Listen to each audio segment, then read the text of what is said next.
Hi everyone, I know you are watching this content to accompany your sleep. So before we start, I want to know where you are watching from and what time you are watching. Also, don't forget to like, comment, and subscribe.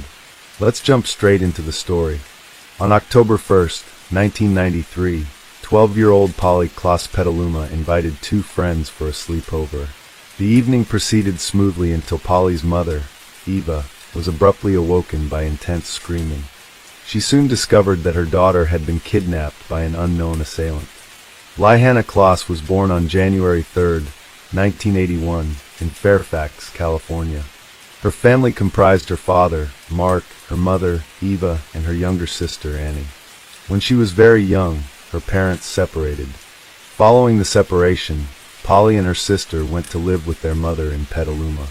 Mark subsequently entered a new relationship, and Polly developed a positive relationship with his partner. This arrangement created a harmonious family dynamic, where Polly spent time with both parents without any issues. Polly is often described as a quiet and innocent child. Although she had friends, she was generally shy. However, she found confidence in theater. Polly participated actively in school plays and various musicals organized by her community.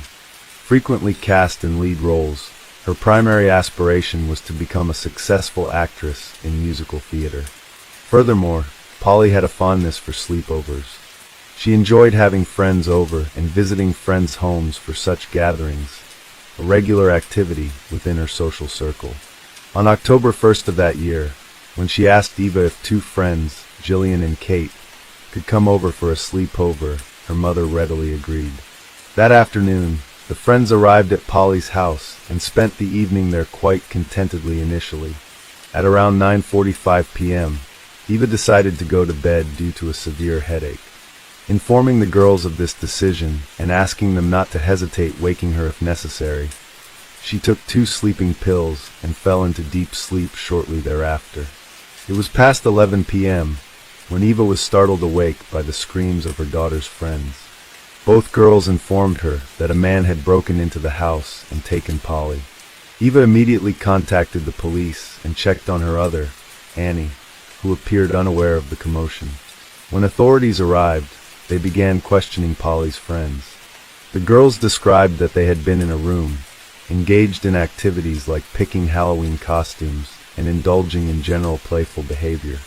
At approximately 11 p.m., Polly suggested it was bedtime, and her friends agreed. She mentioned fetching an inflatable bed she'd prepared with her mom, so they could all sleep together. Upon opening the bedroom door, they were confronted by a man brandishing a knife. The man did not conceal his face with a mask. Initially, due to the proximity to Halloween, the girls mistook this for a prank and laughed. Realizing it wasn't a joke, they became frightened as the man grew angry at their laughter. He forced them into another room and tied their hands and feet. Inquiring who resided in the house, they all identified Polly as the inhabitant. The intruder then removed pillowcases from nearby pillows, placed them over Jillian and Kate's heads, instructing them to count to 1,000. He assured them he was taking Polly for a brief period, but would bring her back soon. After determining that their captor had left, Jillian and Kate attempted to free themselves. This effort lasted around 30 minutes. Once free, they rushed to inform Eva about Polly's abduction. They relayed this entire sequence to the police and provided a detailed description of the suspect, since he didn't hide his face. This enabled officers to create a sketch of the individual for immediate investigation. Evidence at Polly's residence was sparse. Footprints noted were from Polly, her family, and recent visitors only. However, fibers found on the carpet differed significantly from those within Polly's home. These fibers were later identified as originating from automotive carpeting material. Police examined vehicles associated with individuals known to be at the house recently, yet found no match with these fibers, leading them to conclude that they belonged to the kidnapper's vehicle. A palm print was also discovered, but couldn't be thoroughly analyzed due to technological limitations at that time. This detailed account provided critical insight for law enforcement's pursuit of justice in identifying and apprehending Polly's abductor. Back in 1993, Advancements in fingerprinting, DNA analysis, and other forensic techniques were not what they are today. As a result, the found palm print with any database was not feasible at that time. However, the print was preserved for future comparisons with potential suspects. In Polly's room, another piece of evidence, a fabric that seemed to be silk, was discovered. It looked like it had been cut scissors from a garment and had a distinctive pattern's gank. Police believed this could aid them in future investigations. Additionally, a hair belonging to an unknown individual was found. Although DNA analysis techniques existed then, they were not yet developed enough to be effectively utilized. The search for Polly became one of the largest searches conducted in the United States up to that point. Around 4,000 volunteers joined the efforts, combing through neighborhoods near her home, vacant lots, and large estates in the vicinity. Police attempted to identify drivers who resembled a sketch of the suspect, but were unsuccessful. Officers aimed to find Polly within 24 hours of her disappearance, because finding her alive would become increasingly difficult after that period. The FBI was involved to assist with the investigation, launching their efforts to locate her as quickly as possible. Despite their best efforts, days went by, and hope of finding Polly alive started to wane. Police questioned neighbors about any unusual activity on the night Polly was abducted. Several neighbors reported seeing an odd man wandering around the area, but they did not suspect he would kidnap someone from a neighbor's house, and thus did not alert emergency services. When police shared a sketch, based on descriptions from Polly's friends with these neighbors, they all confirmed having seen the man. Officers also spoke with all the teachers and staff at Polly's school. They aimed to find out if anyone knew the man, or had any information regarding Polly's disappearance. Alas, no one had any knowledge, and everyone had an alibi for the relevant time period. None of the school staff matched either the sketch or the description provided. The police even compared fibers found in Polly's house with car mats from teachers and staff members' cars, but none were a match. As days turned into weeks, the desperation of Polly's family, authorities, and the public increased. There was a growing fear that the man who kidnapped Polly posed a significant threat to society. This added more pressure on the police to resolve the case swiftly. A reward of $200,000 was offered for information leading to Polly's whereabouts, sponsored by actress Winona Ryder, who held a press conference urging for Polly's safe return. The Polly Klaas case had another peculiarity. In 1993, internet use wasn't widespread nor utilized by law enforcement for search operations or information dissemination. However, 3 California residents took it upon themselves to leverage this new technology for the search effort. They posted pictures of Polly, sketches of her kidnapper, and reward details online. Their efforts eventually reached an estimated 25 million people in the U.S. via various internet forums and communication channels. While the FBI hoped this would be pivotal in their investigation, it didn't yield significant leads. Despite heightened publicity and numerous tips, investigators lacked solid leads. Weeks elapsed since Polly's kidnapping. Frustration grew among investigators as they were unable to identify the kidnapper or obtain a DNA match from evidence collected. This sense of helplessness persisted until receiving an unexpected phone call, a turning point that held promise but quickly evaporated into uncertainty. Mark Klaas received a call from someone claiming to be his daughter Polly. The girl stated she was at a hotel and that her captor had just stepped out briefly, giving her a chance to reach out. Unfortunately, the call was abruptly cut short before any additional details could be gathered. Mark promptly went to the police to inform them about the situation. At that time, the FBI lacked advanced tools to trace previously made calls. Consequently, they waited for another call, hoping to trace it. A few hours later, a second call came in from the same girl who had first spoken to Mark. After receiving this call, the police traced it and were surprised when it led them not to a hotel, but to a residential neighborhood. When officers arrived at the identified house, they knocked and soon discovered it was a prank. A teenage girl, similar in age to Polly, lived there, hence the voice resemblance. She explained her friends had dared her. Rather than taking her to the police station, they asked her parents to monitor her activities and cautioned her against making jokes about such serious matters. On November 28, 1993, nearly 2 months after Polly's disappearance, a woman called the police reporting 3 suspicious objects on a large piece of land she owned. The police and FBI, who arrived on site, found critical items related to the investigation. A piece of silk, matching one from Polly's room, ballet ties missing since that night, as mentioned by Eva, and duct tape. This discovery led police to speculate that Polly might be in the vicinity. Further investigation revealed new information. On the day of Polly's disappearance, this same woman had reported strangers frequently trespassing on her extensive wooded property, with only a small house and no perimeter fence. The lack of barriers and signage meant many inadvertently wandered onto her land without realizing it was private property. The woman had numerous intruders, but one incident, in particular, stood out. On the night Polly was abducted, a man approached her house in his automobile. His car became stuck in the mud. The nanny, who was caring for the woman's son, first saw the man, but refrained from confronting him due to fear. The homeowner also chose not to approach him, noting an angry expression in his eyes. They then contacted the police. When the officers arrived, they questioned the man about his presence on the property. He stated he was unaware it was private property and expressed willingness to leave quickly, but requested assistance, freeing his car from the mud. The officers observed that the man appeared very nervous and scared. He was sweating and seemed possibly drugged. At that time, they lacked the means to conduct a drug test, and since he wasn't being overtly aggressive, they had no grounds for arrest. Consequently, they aided him in extricating his car from the mud, and he eventually drove away. This individual's name was Richard Allen Davis. Richard Allen Davis was born in 1954 in San Francisco, California. His childhood was fraught with violence inflicted by his parents.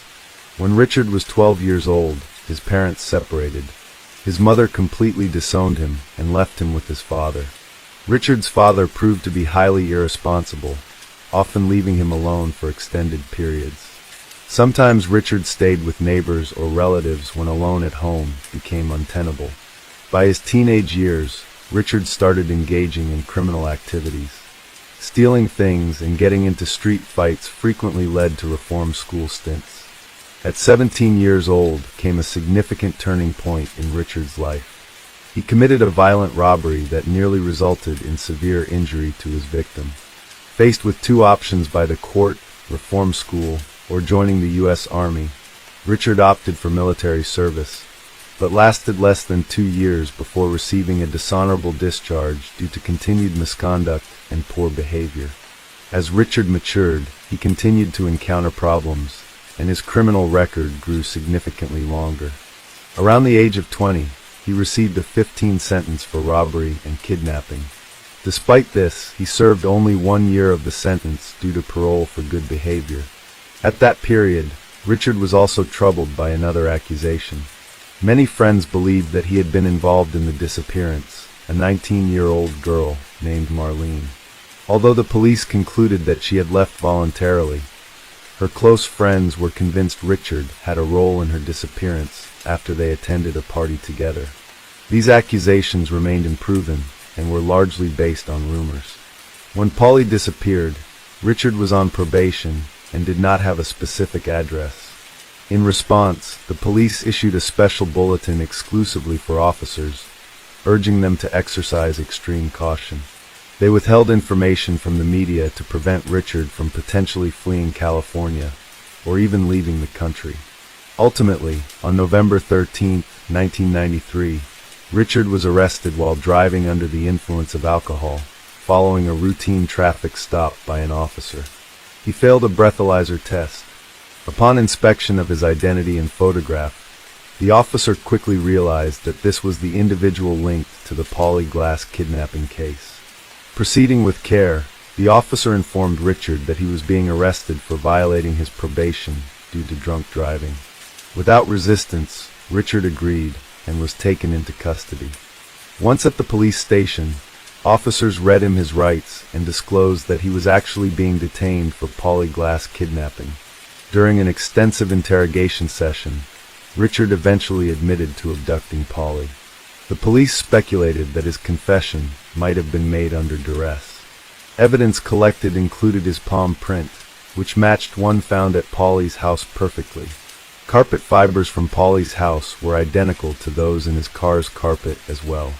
Polly's friends were brought in for questioning at the police station, where they unequivocally identified Richard as her abductor, stripling closure to their distressful ordeal.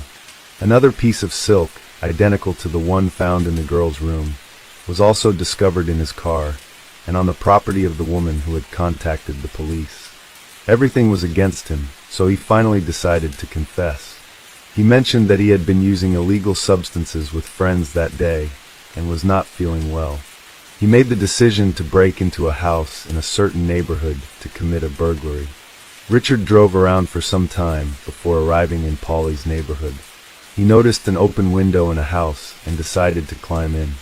According to him, he did not plan anything, never saw Polly, never saw her family, nor followed them.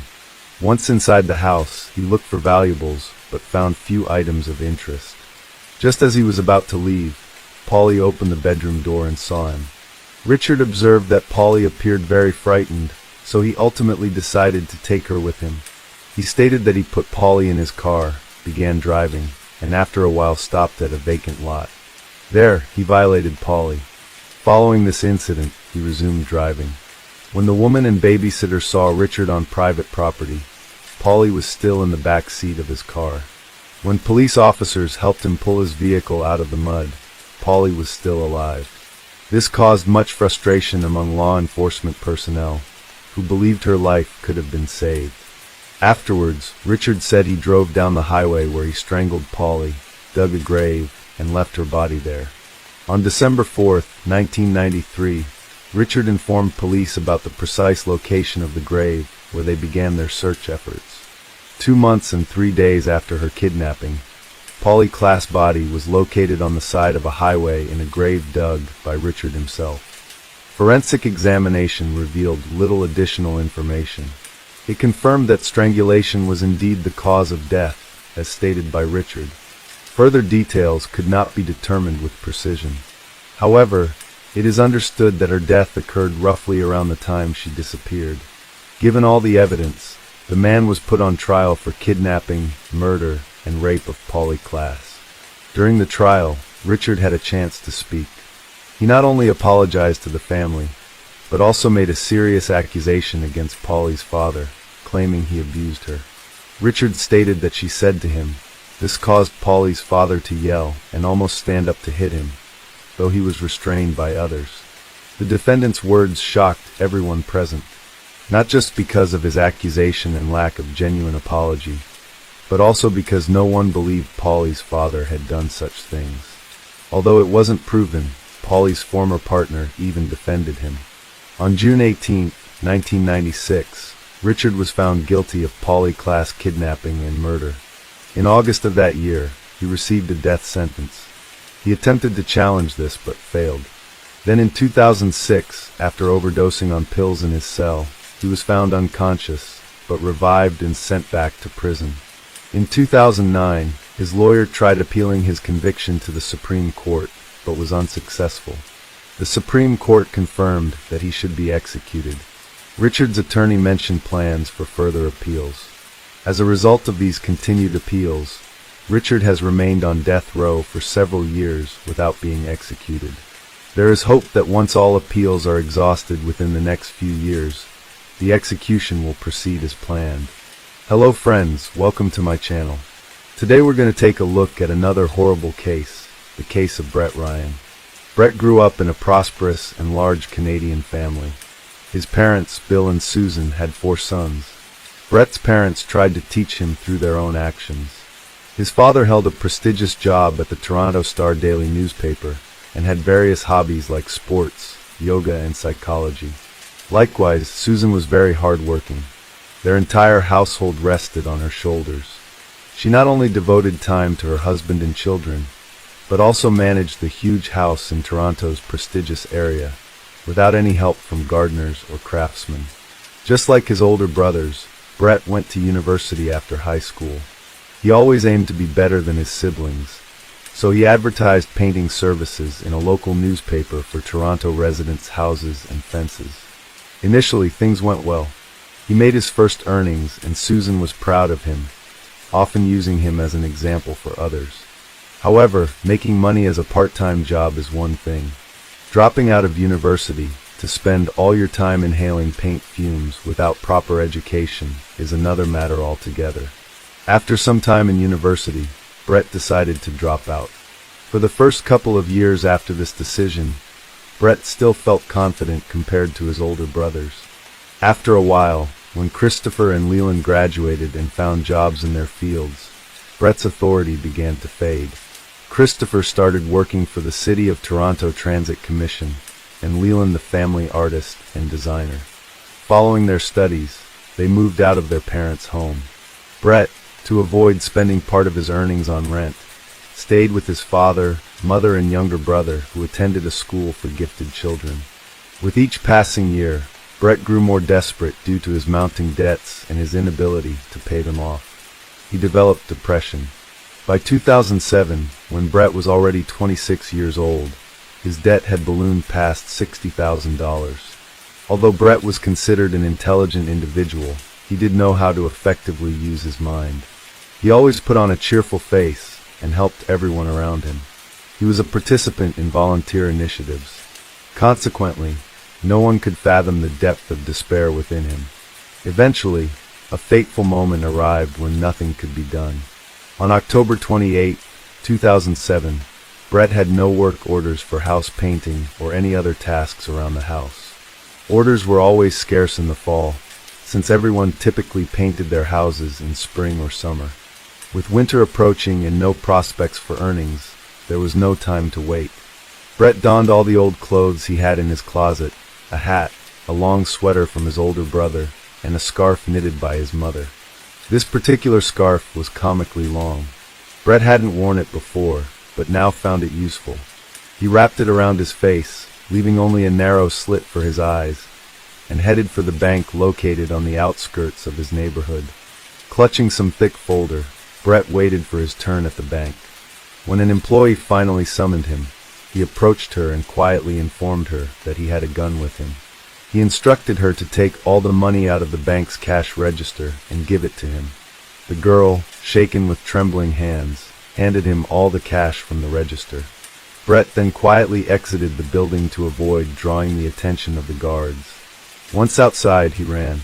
Upon counting the stolen money, he realized it amounted to just over $1,000. This sum was far from sufficient to clear his debts. He calculated that robbing about 60 banks would be necessary to meet his financial obligations. Despite how improbable that seemed, Brett saw no alternative. In the initial days following the robbery, Brett was consumed with fear that the police might track him down. To avoid detection, he refrained from going home and informed his mother that he had a job in a neighboring town. Instead, he spent nights in his car, cautiously approaching his house periodically to check if any police cars were hidden nearby. Each visit confirmed silence and no signs of pursuit. This reassured Brett that his plan was working. The success of the first robbery led to more. A second, a third, and a fourth. Each time, Brett took precautions to change his appearance by wearing different clothes, purchased secondhand, or even retrieved from trash and burning them afterward. He also invested in a fake beard from a costume store, since bank employees always mentioned his beard in their testimonies. News outlets in Toronto began covering stories about the bearded robber, but despite this notoriety, he never managed to gain substantial amounts through these crimes, the most being just $3,000 per robbery. Brett's hit a snag when police identified his vehicle on surveillance cameras and traced it back to his residence. Lacking solid evidence for an arrest, law enforcement decided simply to monitor him closely. For about 15 days following this new development, Brett refrained from further robberies, even though no more than 3 or 4 days typically passed between crimes before this. His unusual hiatus led some officers to believe they were tailing in person and wasting resources on a dead end.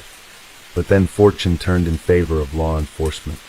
Brett left the house, got into a car, and later exited not far from the bank. Wearing a different and unusual outfit, he entered the branch and remained there for some time. Upon leaving, he was immediately apprehended by the police, who announced that the much-discussed bearded robber had finally been caught. Brett had been under investigation for 7 months and was charged with armed robbery. Interestingly, despite having a gun permit, the bearded robber always entered the bank unarmed. He did not even carry a kitchen knife. In total, Brett faced 19 charges and was subsequently imprisoned. Brett and his family filed multiple appeals, which led to only 8 of the 19 counts being upheld. However, Brett didn't stop there. At the first opportunity to apply for parole, he submitted a petition. In it, he requested consideration of his severe depression caused by 2 failed relationships and substantial debt. Additionally, he emphasized that he committed these crimes without intending to harm anyone and without carrying any weapons. His remarks were taken, however, to secure early release from prison. He had to undergo sessions with a psychologist. These sessions had a positive impact on Brett's behavior and mindset while incarcerated. During this period, he did not communicate with his family, but eventually took steps to mend those relationships. The positive changes in Brett were recognized by the commissioners overseeing his case. Consequently, on November 24, 2010, Brett was released from prison. Nonetheless, this hard-won freedom turned out to be more challenging than anticipated. Before becoming known as Brett the Bank Robber, he was simply a painter burdened with personal struggles. Post-incarceration life proved difficult. Few companies were willing to hire an ex-convict with such a tainted background. Even when hired for house painting services, clients would cancel upon recognizing him as the infamous bearded robber. The social repercussions extended to his family as well. Neighbors who once praised Susan's garden began spreading unpleasant rumors about them. The Ryan family decided to sell their house hastily and moved to Scarborough, where Susan started cultivating her new garden afresh. Despite these challenges, Brett managed to find employment at a trading company. However, his salary was modest. His parents also assisted financially in helping him rebuild his life and continue his university education. Brett continued to see a psychologist. Each session, the specialist advised him not to sever ties with his family. The psychologist's advice proved effective. However, Brett's financial situation remained precarious. Then, in September 2011, a significant positive event occurred in his life. He met Kristen Baxter. Kristen was an exceptional girl. She owned an apartment with windows that offered stunning view of the sea, which provided the young couple with a picturesque landscape to enjoy. She was also athletic, maintaining excellent physical condition. Crucially, she was unconcerned about Brett's past. As a couple, they traveled periodically and had even visited Australia. Brett's parents were delighted to observe his relationship with Kristen flourish. They were confident that Kristen would encourage him to advance in life and secure his place in society. Life seemed to improve for Brett until his father passed away. This loss profoundly affected him and triggered a return of depressive symptoms. Consequently, he had to increase his visits to spend time supporting his mother, both emotionally and financially, despite his limited resources. Realizing that their relationship needed to advance beyond casual dating, given their maturity, Brett decided to make a commitment to Kristen. He had saved some money and discussed his intentions with his mother. He expressed his desire to propose to Kristen, the goal being a memorable proposal she couldn't refuse. Understanding her son's intention, Susan provided additional funds for him to purchase an engagement ring. Notably, the couple had previously discussed their future together, and it was clear that Kristen did not require an extravagant gift or similar symbols of commitment. Brett's proposal to Kristen meant the world to her, signaling his serious intentions. Despite this, he decided to go the extra mile and purchased a gold ring adorned with a sizable diamond for his beloved. Naturally, Kristen accepted his proposal. From there, they began planning their wedding, Brett with all of Kristen's decisions nodding in approval. However, the rising costs and financial implications unsettled him. He started worrying about his career prospects and financial stability. Determined to secure a stable job, Brett found an engineering position at a prominent tech company online. He meticulously prepared his resume and applied for the job. To his delight, he was invited for an interview and subsequently received a job offer. Elated by the news, Brett shared it with Kristen and his mother. Eager to make a good impression at his new job, he asked his mother for money to purchase an expensive suit. As always, she didn't refuse him. Yet, just when everything seemed perfect, Brett received a disappointing call from the company. Their security team had uncovered details of his criminal past, leading them to rescind their offer. This news hit Brett hard. It was like a bolt from the blue. His spirits dropped immediately. Frustration set in as he considered the futility of ongoing interviews, each ending in rejection due to his past. Faced with repeated setbacks, Brett decided that rather than continuing with futile efforts and investing time in studies that seemed pointless due to his tarnished record, he would use the funds allocated for university studies on their wedding instead. Brett thus found himself back where he had recently escaped from, but kept certain truths hidden from loved ones, including dropping out of university and being rejected from the engineering role. He maintained appearances by dressing in professional attire each morning before heading to paint houses, changing clothes en route.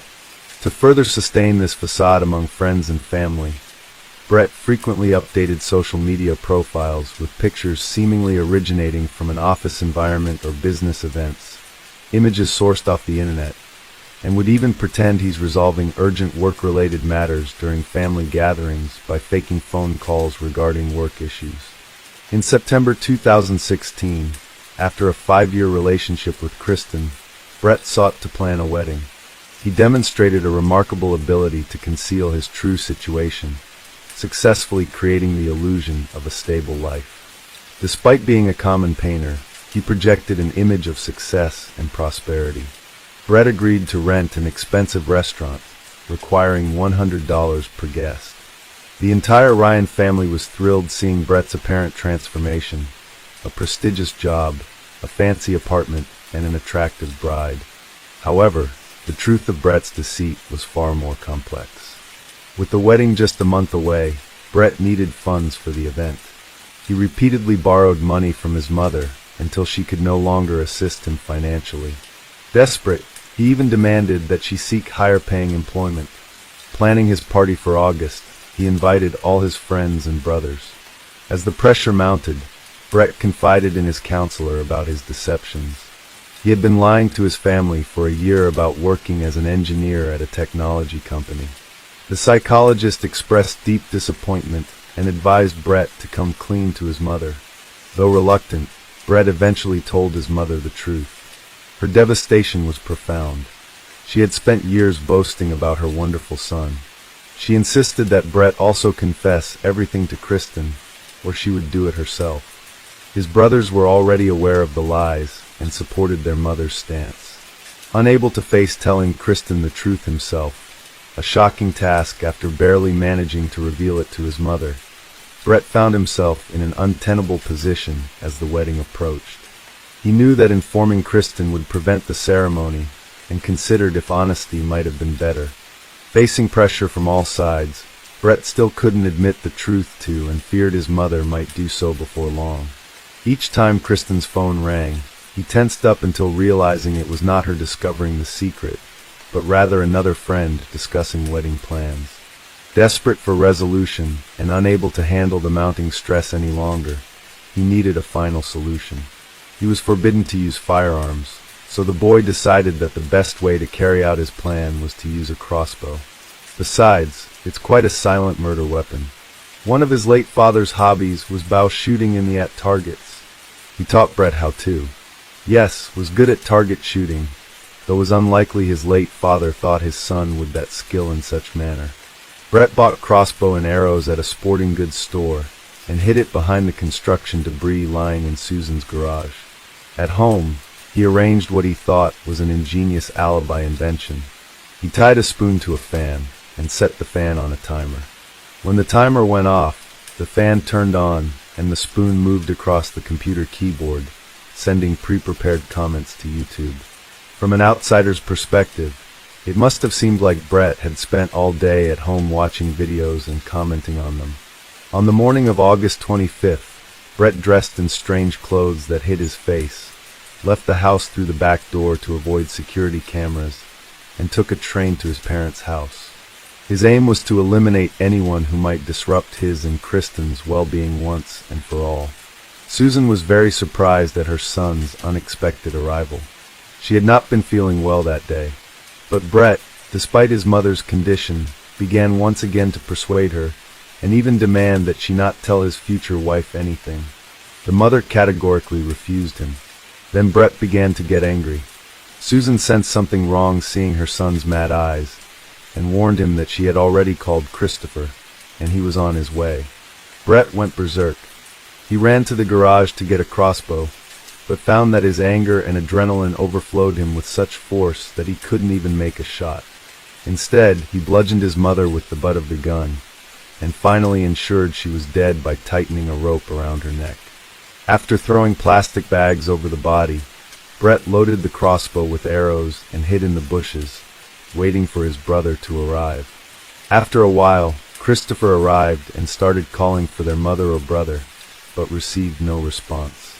Only an arrow shot from behind which pierced his neck, causing him to die within minutes. The next victim was Alexander, their youngest brother. As it turns out, Susan had managed to call him too before everything happened. He was also shot in the neck, but either the arrow did not penetrate deeply, or it missed vital arteries. Thus, Alexander did not die immediately, but began to scream and call for help. During this time, Leland was in the house, sleeping in his room on the second. He had no idea of the carnage occurring in the garage and garden, much less that his own brother was committing the crime. Leland's sleep was disturbed by a scream. Coming downstairs, he saw Brett trying to strangle Alexander. A fight broke out between Leland and Brett. As soon as Leland gained the upper hand and managed to push Brett aside, he ran to the neighbors and called the police. Brett stayed in the house. He had nowhere to run. He realized this was the moment he had completely ruined his life. With nothing else to do, he took out his phone and wrote Kristen asking her to forgive him. When the police arrived at the crime scene, they saw a bloody Brett sitting next to his equally bloody but still alive brother Alexander, who would later die in the hospital. Brett himself asked the policeman to handcuff him and take him to the station, where he confessed everything. Brett also informed them that his mother's body was hidden under packages in the garage, but it was impossible to help her. At both the police station and later at trial, Brett admitted that he did not intend to kill Susan. His plan was merely to scare her. However, he did plan to kill Christopher and Alexander that day since they were witnesses, and if they hadn't arrived, they would still be alive. Almost 10 years ago, he tried justifying everything with his depressive state, but it did not soften his sentence. Despite acknowledging that Brett confessed everything on his own accord and did not hinder the investigation in any way, the judge sentenced him to 3 life terms, one for each murder, with parole eligibility in 2041. As for Leland, he is not speaking to reporters, but is known throughout Toronto as the sole survivor of that dreadful incident. Hello friends, welcome to our channel. Today we're going to take a look at another horrible case with you. The case of Liga Skramen. India is the only country in the world where cultural and religious traditions have not been interrupted since ancient times, which is probably why it attracts tourists from all over the planet. But in our story, we will look at India like a coin that has a different image on each side. On April 20th, 2018, at dawn, 2 young men went fishing down the river toward a mangrove forest. They took a long boat ride downstream until they reached a remote and quiet place. One of them jumped into the water to tie up the boat, but his attention was distracted by a pungent, acrid odor that was very close by. They went ashore and followed the odor. Curiosity led them to a find. There was something that looked like a human body hanging on a tree branch and a skull lying nearby. The guys abandoned the boat and rushed to the nearest village to report the terrible find. A team of investigators, forensic experts, and police officers urgently arrived on the spot. The experts confirmed that the suspended body was indeed human.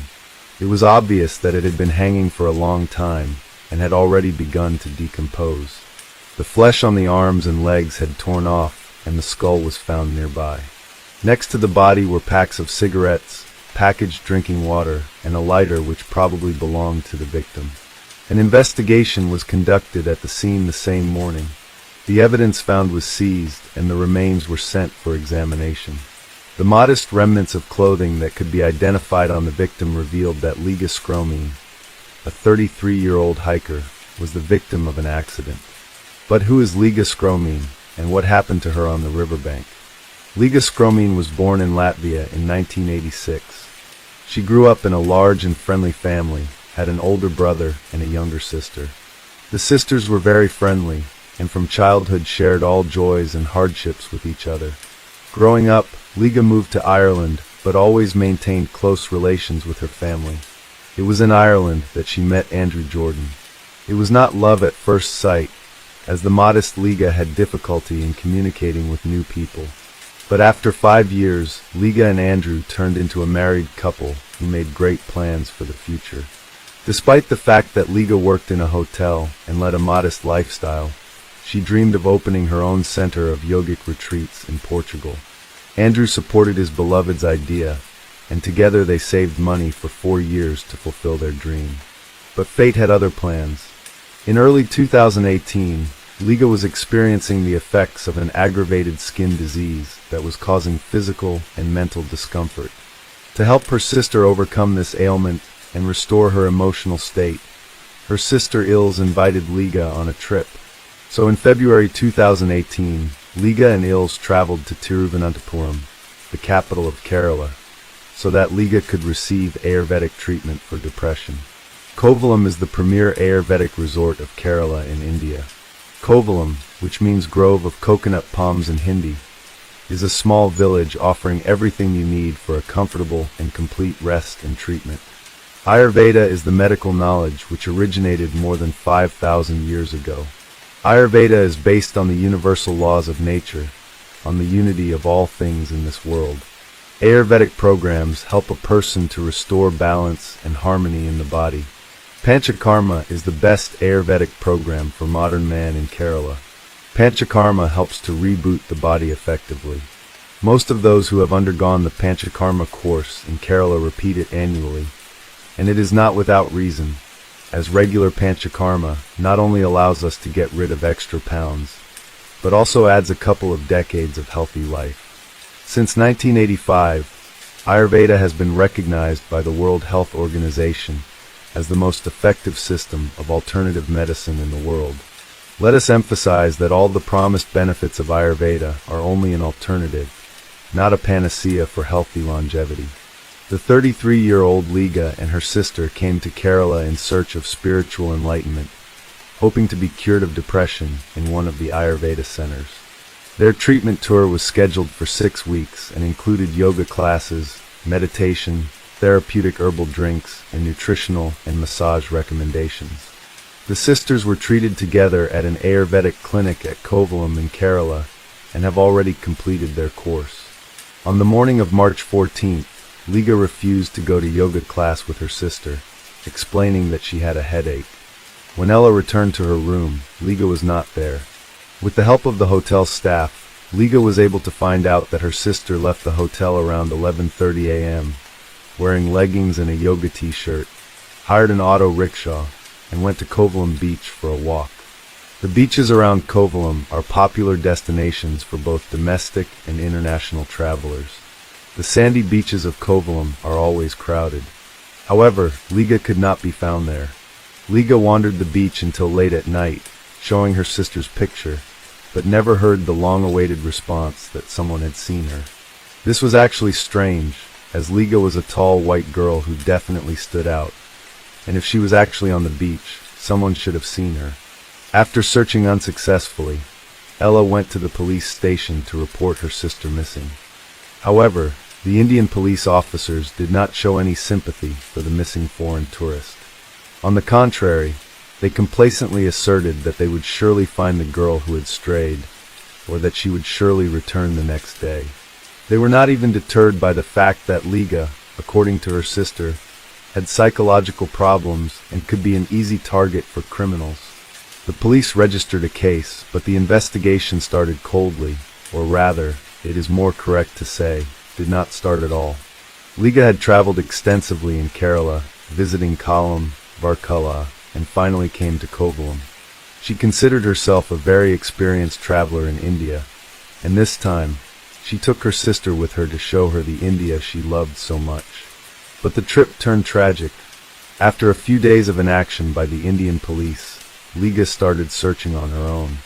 She enlisted the help of friends, and also reported Liga missing to her husband, Andrew, who flew urgently to India.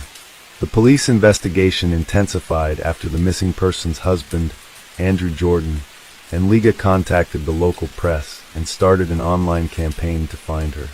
Liga also reached out via Twitter to India's Foreign Minister, Sushma Swaraj. "Please help, my sister, a Latvian citizen, has been missing for 8 days. We are very worried," she wrote. The desperate sister announced a reward of 100,000 rupees to anyone who could help find Liga or provide any information about her movements that day. Liga and her friend Alexa, who had also traveled to India after hearing about Liga's disappearance, put up posters in the Kovalam beach area where Liga was last seen. Together, they put up flyers and distributed them to people. Numerous locals took an active part in the search for the missing tourist. The important fact remained that Liga suffered from depression and had a hard time interacting with strangers. On the day of her disappearance, she hired an auto rickshaw to reach the beach and was never seen again. She had about 8,000 rupees with her, but no passport, so she could not leave the country. Ashok Kumar, head of the local police station, said that the police had no leads in the case. The police kept saying that the tourist had gone on a bender or eloped and would soon return on her own. However, regular, persistent requests for help from Liga and Andrew forced the police to search for Liga. The search operation was conducted in the Kovalam beach area where Liga Scani was last seen. Police assumed that she had drowned, just as the unidentified body of a woman was found washed ashore at Kakal in Kanyakumari district. Investigators examined the body along with the missing woman's sister, but the latter did not identify it as her sister. The version of drowning was not confirmed, and the search for Liga continued. Andrew, on the other hand, was convinced that his wife had been kidnapped by local gangs for the purpose of selling her. He tried to infiltrate these gangs to get more information, but was exposed and warned that repeated contact with the gangs would result in him having to leave the country. A month after Liga went missing, there were still no leads to help find the girl. Liga continued to look for her sister. She visited Kovalam beach every day and watched people. On one such day, she spotted a boat and she had a theory. The only way to leave or leave the beach unnoticed was by boat. On April 17, 2018, after a forced hiatus, Andrew returned to India to continue his search. Liga and Andrew entered a new struggle to find Liga Skramana, but her body was still not found. The search was complicated by the fact that Liga was a tourist and a citizen of another country. The Latvian Foreign Ministry said the embassy was in constant contact with Liga's relatives and was also working closely with the Indian police. The Latvian embassy also appealed to the Indian Foreign Ministry with a request for special support in the search for Liga, as well as the honorary consul of Latvia in India, whose consular district includes the region where Liga disappeared. At the request of the Kerala state government, the Indian Navy and Air Force joined the search for the missing Latvian citizen. The search operation involved an An-32 transport plane, Gemini inflatable boats, underwater sonar, and 5 deep-sea divers. But even this extensive effort did not bring the desired result, and Liga remained missing. The search continued, and by this time, all local residents knew about the missing tourist from Latvia. They supported and sympathized with Andrew and Liga. On April 20, 2018, Liga's phone received the longest-awaited, yet most horrific call of her life. A body had been found in the mangrove jungle. She and Andrew drove to the designated spot, where the police were waiting for them. For the boat crossing, Liga's heart was pounding like never before. She felt that for the moment, she would have to swim the path that Liga had traveled to her demise. On the spot, horror overwhelmed her. Liga saw her sister's clothes. She recognized the shirt and leggings on the body, but the jacket and shoes did not belong to Liga. It remained unclear how, with whom, and why Liga had gotten to a place that could only be accessed by going through Panader from Samudra Beach. Two women confirmed that they had witnessed Liga traveling alone into the mangrove forest. But why would a girl who was being treated for depression and already alone take a boat to a remote place in the forest? The body was shifted to the medical college hospital, where it underwent an autopsy, which was captured on video camera. The police said they could not confirm the identity of the body until DNA analysis was completed. According to the city police commissioner, the body was badly mutilated, with the head lying nearby. Police tentatively identified the dead woman as missing tourist Liga Scrumain. In favor of the investigators' conclusions is also the fact that Liga's relatives identified the victim by her hair and clothes. One of the versions put forward by rescue services in India was poisoning. There are poisonous pong-pong trees in the mangrove forest, and she could have accidentally or intentionally eaten their fruit and poisoned herself. Between 1989 and 1999, more than 500 people died from poisoning by its fruits in Kerala alone. However, this theory seemed nonsensical because the person was found hanging upside down, but there was no head. It is obvious that if Liga had been poisoned, her body would have been in a completely different position, and the head would have been in place. The Indian authorities were talking utter nonsense.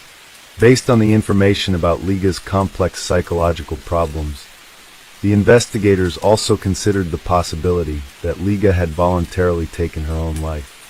Liga feared that the police would try to pass off her sister's murder as a voluntary departure from life.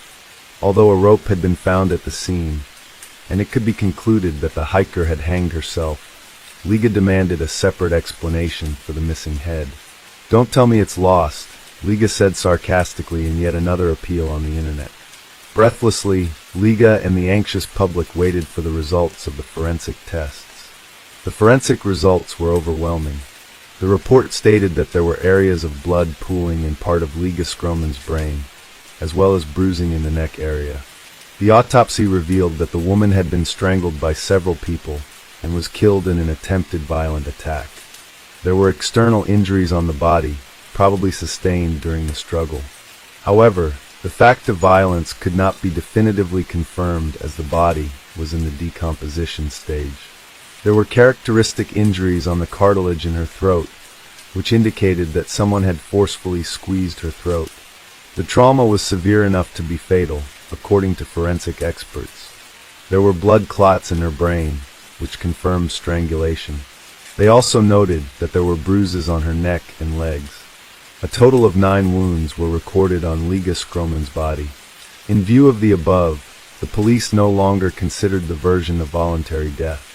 According to the autopsy, it was determined that Liga was murdered after resisting or struggling.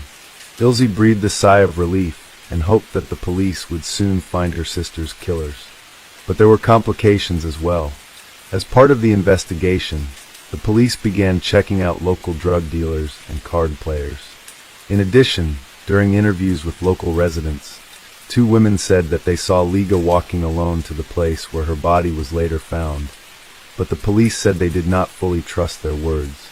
Meanwhile, Liga's relatives have accused Indian police of incompetence, claiming that if the girl had been searched for immediately, the tragedy could have been avoided. The 33-year-old Latvian tourist is believed to have been grabbed from a nearby beach and transported by boat before being strangled. A special team of investigators has begun looking for those responsible for the crime. About 40 suspects were interviewed. However, arrests were planned to be made a few days later, after the law enforcers had enough evidence. The Indian police conducted an investigation that led to the arrest of 2 men who were eventually accused of killing Liga Skirmin. Police revealed that Liga Skirmin was lured by two men who then abused her before dismembering her body. The alleged assailants, who are now in custody, are local dealers in illegal substances. The suspects fully confessed under torture. Both the accused were pimps and were also dealing in illegal substances, police said. The autopsy did not reveal much evidence because Liga's body was badly decomposed. Andrew Jordan filed a petition in Superior Courting for a review of the felony murder case.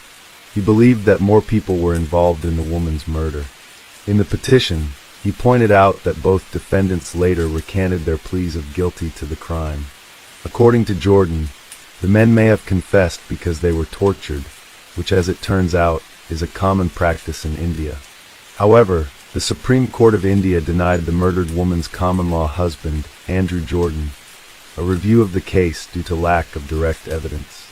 The trial was postponed for 2 months, but Andrew was outraged by this attitude of the authorities.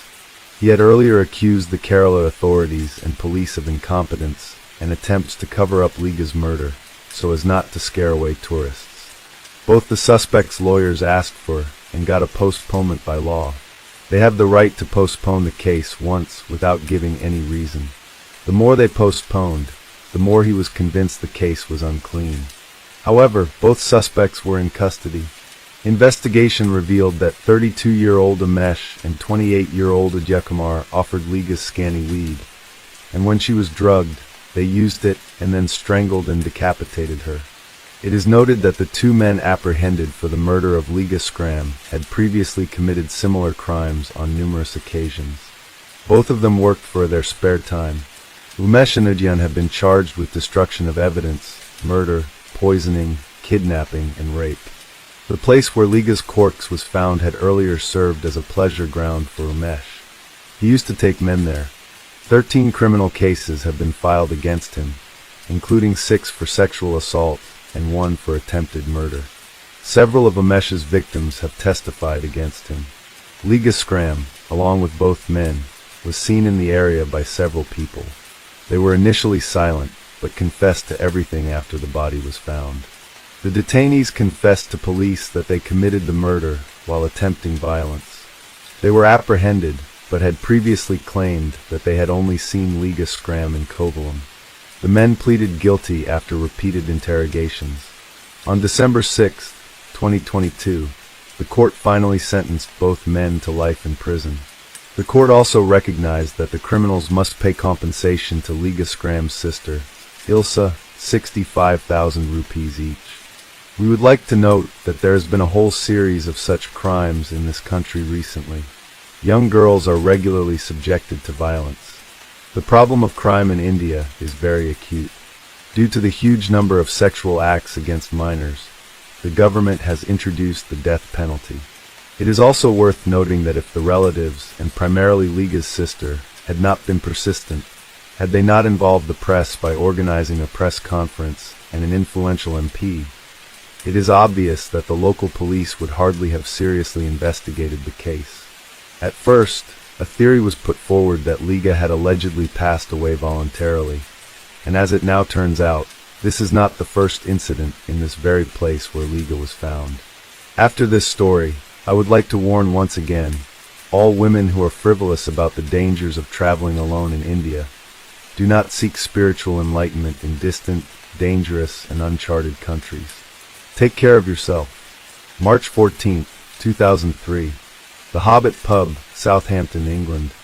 On that evening, everyone at this pub was chilling out. Among them were a girl named Hannah Foster and her friend. Both of them were having a great time there, and when they felt it was getting late, both friends left the pub by 10:50 p.m.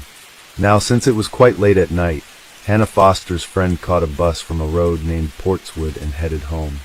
On the other hand, Hannah started walking home because her house was just 800 meters away, roughly 0.5 miles. 3 people lived in Hannah's house: her father Trevor Foster, her mother Hilary Foster, and her younger sister Sarah. The Fosters were early sleepers and early risers, so they usually went to bed early.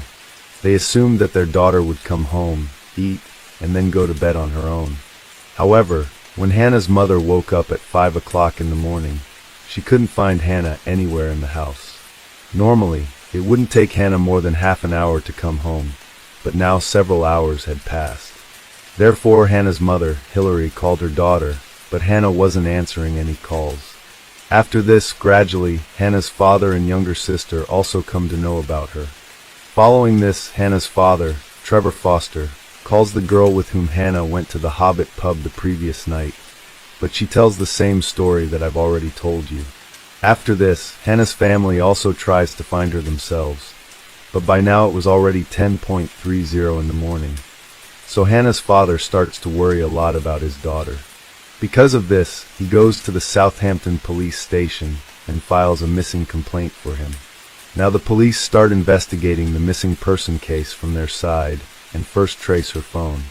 Well, the good thing was that Hannah's phone was active, and the police traced the phone through the mobile towers. Naturally, the location of Hannah's phone was showing approximately 20 to 25 miles away from her home. Now the police reached there within an hour.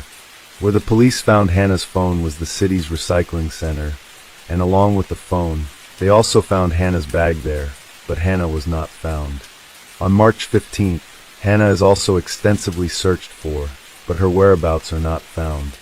As they continue the search, March 16th arrives, and Southampton police receive a call from an anonymous man from the outskirts of the city. He informs them that he has just seen a girl's body in the bushes. A police team is dispatched to the location provided by the man. Since the previous day, the police have been searching for Hannah Foster, and they also had her picture. Therefore, the police first compare Hannah's picture with the discovered dead body, and they believe it to be Hannah Foster's. Subsequently, Hannah's family is also summoned, and upon seeing a member of their family in this condition, they become quite emotional. Nonetheless, the body is then sent for post-mortem. The police have to wait for several hours for it. However, when the post-mortem report arrives, it states that Hannah was first ripped and then murdered by strangulation.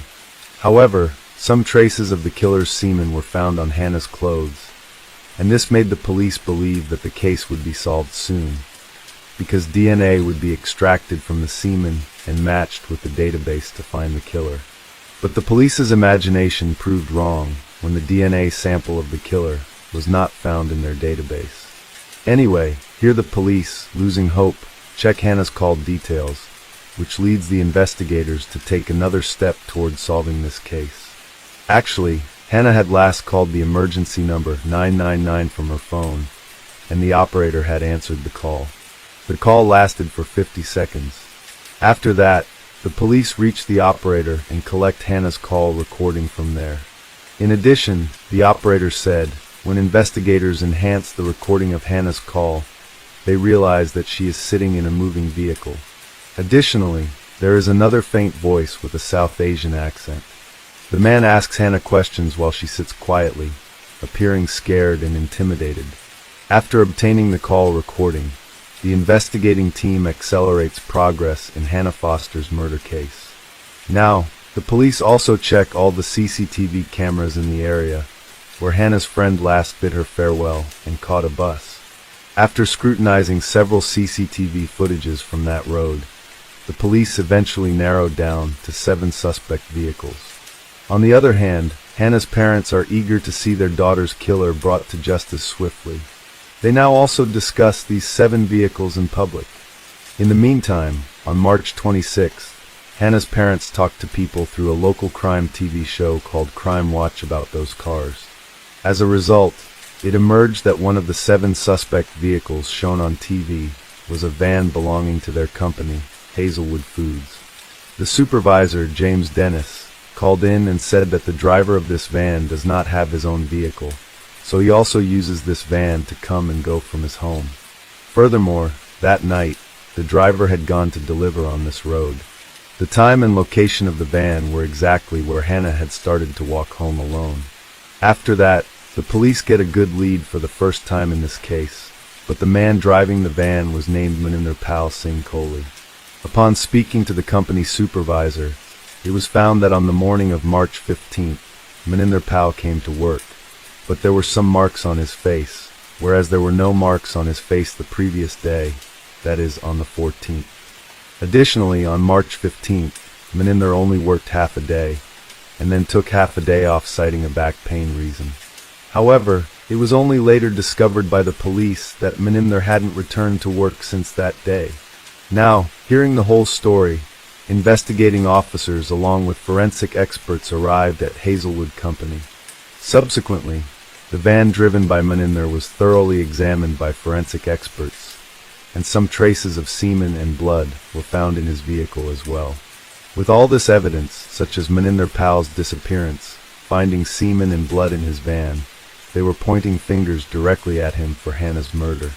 However, apart from this, the police once again scrutinized Maninder Pal's van through CCTV cameras, and it becomes clear from the CCTV footage that Maninder Pal had taken his van to the recycling center on the night of March 14th, and where Hannah's body was found, his van had also passed through that road.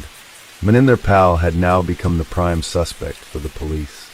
Therefore, the police now embark on the search for Maninder Pal, and first they go to his home address, obtained from the sandwich company where he used to work. There, Maninder Pal's wife and 2 children used to live, and his wife was a citizen of the UK. But upon reaching there, the police learn something that completely changes the course of the case. In fact, Maninder's wife reveals that he had actually left for India on March 18th, because Maninder's mother was very ill. After learning this, it was imperative for the Southampton police to apprehend Maninder Pal in the Hannah Foster murder case, but it was equally challenging. And then, amidst all this, when a blood sample is taken from one Maninder Pal's sons, and the DNA is extracted from it, it matches the DNA found on Hannah's clothes and inside Maninder Pal's van. Now, because a son inherits about half of his father's genes, therefore, the DNA of both the father and son is approximately 99.99% identical. It had already been confirmed that Maninder Pal was indeed the real culprit. After that, the police from England contacts India through the government. Now, since Maninder Pal's ancestral home was in the city of Chandigarh in India, assistance is sought from the police there. Subsequently, the Chandigarh police obtain the address of Maninder's house and reach there. Here, the police find out that Maninder Pal had come to meet his mother a few days ago, but after staying there for 3 to 4 days, he left. Since then, he has not contacted his home. The police also learn another piece of information from Maninder Pal's family at home, that when he was in England, he used to wear a turban and keep a beard. But when he came to India, he got a clean shave and also got his hair cut. Until now, Hannah's parents had also found out about their daughter's killer, and they were also waiting for him to be caught. But now the Chandigarh police was not giving this case much priority. By this time, the news of this case had not even appeared in the Indian media, so normal people didn't know much about it. As time passed slowly, there was not much progress in the investigation. A considerable amount of time had passed, so Hannah's parents took it upon themselves to catch the killer. Then, about 15 months after their daughter's death on July 10, 2004, they come to India. At this time, they were only in India for 10 days. After that, they come straight to Chandigarh and speak to the local media there, appealing to catch their daughter's killer, Maninder Pal. Apart from this, Hannah's parents had separate pictures of Maninder. In one photo, he had a beard and a turban, while in another photo, he had shaved his beard and cut his hair. It was easy to identify Maninder through these pictures. After this, Hannah's parents waited for a few days, but then they decided to go to Delhi because there are national and international media offices. After this step by Hannah's parents, the news of their daughter's murder spread throughout India within 24 hours. The headline of every newspaper and news channel became Hannah Foster and Maninder Pal. Here, Hannah's parents also arranged a free hotline so that anyone who knew about the murderer could call this number. The Southampton police here announced through a news agency called The Sun that they would give 5 million Indian rupees to the person who provides any information about Maninder Pal. By now, this news had spread like wildfire throughout India. Then, on July 15, 2004, a car driver residing in the city of Darjeeling, in the state of West Bengal, India, called a retired police officer whom he knew. Now this police officer had already retired. The driver called the officer and told him, "There is a man who has been living here for a few months, and his appearance resembles that of Hannah Foster's killer, as shown in the news. He started appearing here shortly after Hannah's murder." Upon hearing the driver's words, the retired officer immediately sets out to see this man. The officer remembered Maninder Pal's face because they were following this case through the news channel. Afterwards, when that driver showed the police officer the man, the officer was quite surprised. Then, he immediately contacted the local police, and the local police caught Maninder Pal in the bus going from Kalimpong town to Nepal. Here, the police find out that Maninder Pal was planning to flee to Nepal after seeing his news on TV channels and newspapers. Besides, the police also find out that Maninder Pal had changed his name to Mike Davis in West Bengal. In addition to Maninder, there was also a woman on the bus, and then it was revealed that Maninder had remarried after coming to India. Now, Maninder was arrested and brought to Delhi, and during the custody of a few days here, Maninder confessed to his crime. Then, he told the whole story of how he murdered Hannah that night. The story was something like this. Actually, on the night of March 14, 2003, Maninder was parked on that road drinking in his van where Hannah passed by. But when he saw Hannah, bad thoughts started coming to his mind. Afterwards, he forcibly kidnapped Hannah and placed her in the van. Although there, Hannah requested to be released from Maninder, but Maninder paid no heed to her requests. In the meantime, Hannah also called the emergency helpline number, but due to Maninder's presence, she couldn't say anything. This led the call operator to believe it might be a misdial. Later, Maninder takes Hannah to a deserted area and rapes her. However, after committing the crime, he realizes that if he lets Hannah go alive, she will go to the police and file a complaint. Therefore, Maninder strangles her to death. Then, he disposes of Hannah's body where it was found. On March 15th, the next day, Maninder takes half a day off from work under the pretext of a back pain. But he had Hannah's mobile phone and handbag with him, so he dumps them in a recycling bin at the city recycling center. Afterwards, he goes to one of his friends and asks for some money on loan because he had to go to India to meet his sick mother. However, his friend doesn't have as much money as Maninder needed. Then Maninder comes back home and also tells his British wife that his mother is sick in India and he needs to go there and requires some money. Understanding Maninder's need, his wife talks to her father, and on March 17th, Maninder's father-in-law lends him some money. The very next day, Maninder catches a flight to India. However, the excuse of his mother being sick was just a pretext. In reality, Maninder had come to India to escape from the England police. Upon arriving in India, Maninder goes to Chandigarh, his ancestral home, meets his mother, but here he completely changes his appearance. After changing his appearance, Maninder goes to Darjeeling. But after some time, he changes his name and marries another woman there, where he starts living thereafter. Now, because neither anyone in India knew about Hannah Foster's murder, nor about Maninder Pal, Maninder wasn't caught for 15 months. But then when Hannah's parents come to India, only then is Maninder caught.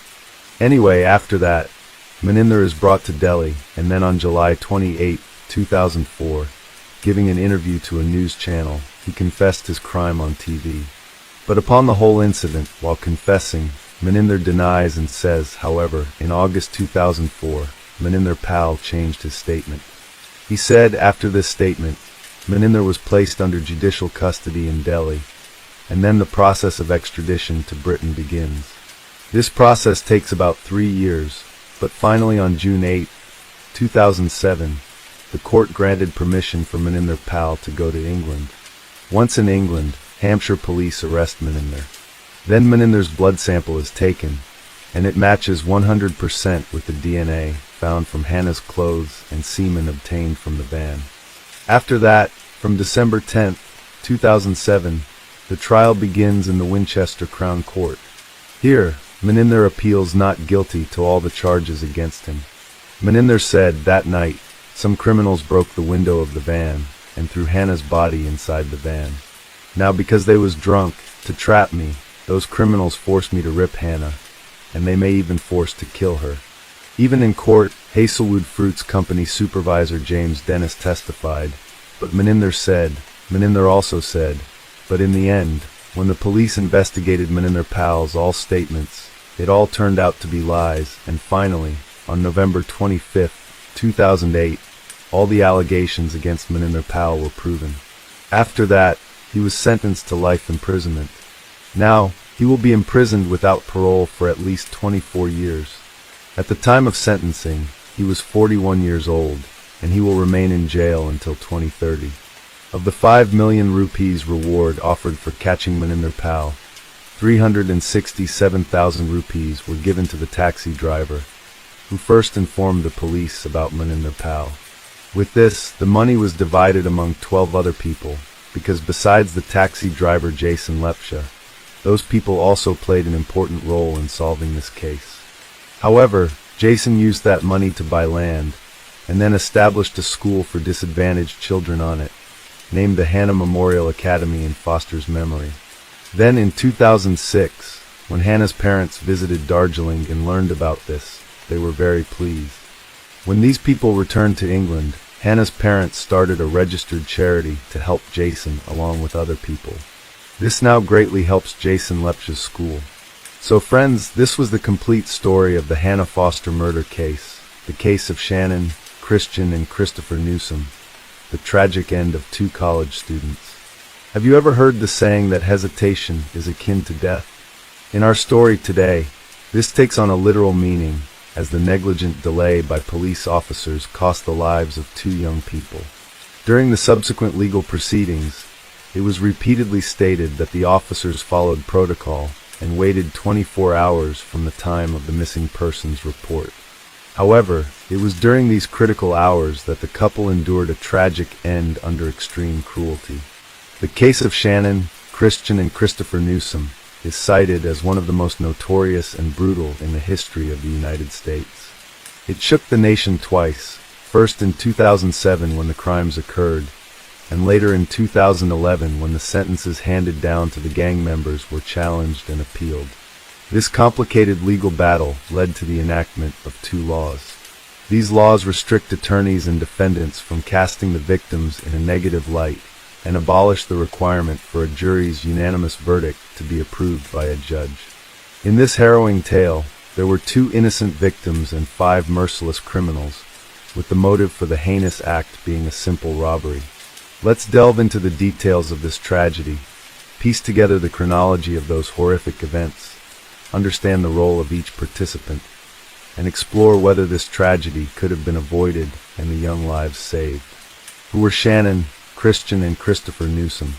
Hugh Christopher Newsom Jr., commonly known as Chris, was born on September 21, 1983 in Knoxville, Tennessee to Mary and Hugh Newsom in a loving, large family.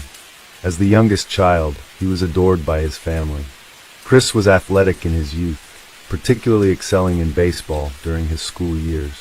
His coach believed he had a bright future in the sport, but a severe injury and a prolonged recovery process ended his promising athletic career. Nevertheless, Chris was a man of many talents. He was an excellent artist, played guitar, had woodworking skills, and was knowledgeable about cars and motorcycles. Dreaming of becoming a mechanic in his youth, Chris's passion for carpentry eventually took precedence. After high school, he attended the prestigious University of Tennessee, where he was a diligent student and ranked among the top of his class. Chamondale Christian was born on April 29, 1985 in the Cogdokes, Texas, the younger of 2 children to Dina and Gary Christian. She was raised alongside her older brother Chase, with whom she shared a close and affectionate bond. Notably, Dina had been diagnosed with infertility in her youth, and the birth of her 2 children was considered nothing short of miraculous. In 1997, the Christian family moved to Knoxville, Tennessee, where the children attended local schools, and the parents established a small but profitable family business. Dina conducted individual psychotherapy sessions at home. Shannon, sharing her mother's interest in psychology, was outgoing and kind-hearted. After high school, She pursued a degree in sociology at the University of Tennessee and worked part-time to save for her dream of buying a car. Her parents and brother helped her realize this dream on her 21st birthday, contributing towards the purchase of a silver Toyota 4Runner. It was on the university campus in 2006 that Christopher and Shannon met through mutual friends. She was just 21, and he was about to turn 23. It was love at first sight, and the couple became inseparable. Within a month, Chris introduced Shannon to his parents, expressing his desire to spend his future with her. Shannon reciprocated by introducing Chris to her family, who warmly welcomed him. In October 2006, a significant family dinner was held, attended by both their parents and siblings. Discussions revolved around the young couple's deep feelings and their plans to marry after graduating from university. Everyone was happy and full of hope for the future, blissfully unaware of the tragedy that would soon befall their families. Vanished on the way to a party, on January 6, 2007, Shannon Christian and Christopher Newsom were invited to a birthday party of a mutual friend. That Saturday, Shannon visited a beauty salon to prepare for the celebration, parking her car in a nearby underground garage where they planned to meet. However, Chris was delayed, leading to a slight argument between them as they were running late for the event. Their friends became increasingly worried when Shannon and Chris did not show up at the party. Known for their responsibility, it was unlike them to miss an event without notifying anyone. Attempts to reach them on their phones were unsuccessful. In desperation, Shannon's best friend repeatedly called her mother late into the night to check if everything was all right, but received no answer. The next morning, Dina, Shannon's mother, realized that her daughter had not come home. Initially, she was not overly concerned, assuming Shannon might have stayed over at Chris's place after the party. Besides, Shannon had a work shift on Sunday, so it was plausible she went straight to work from Chris's place.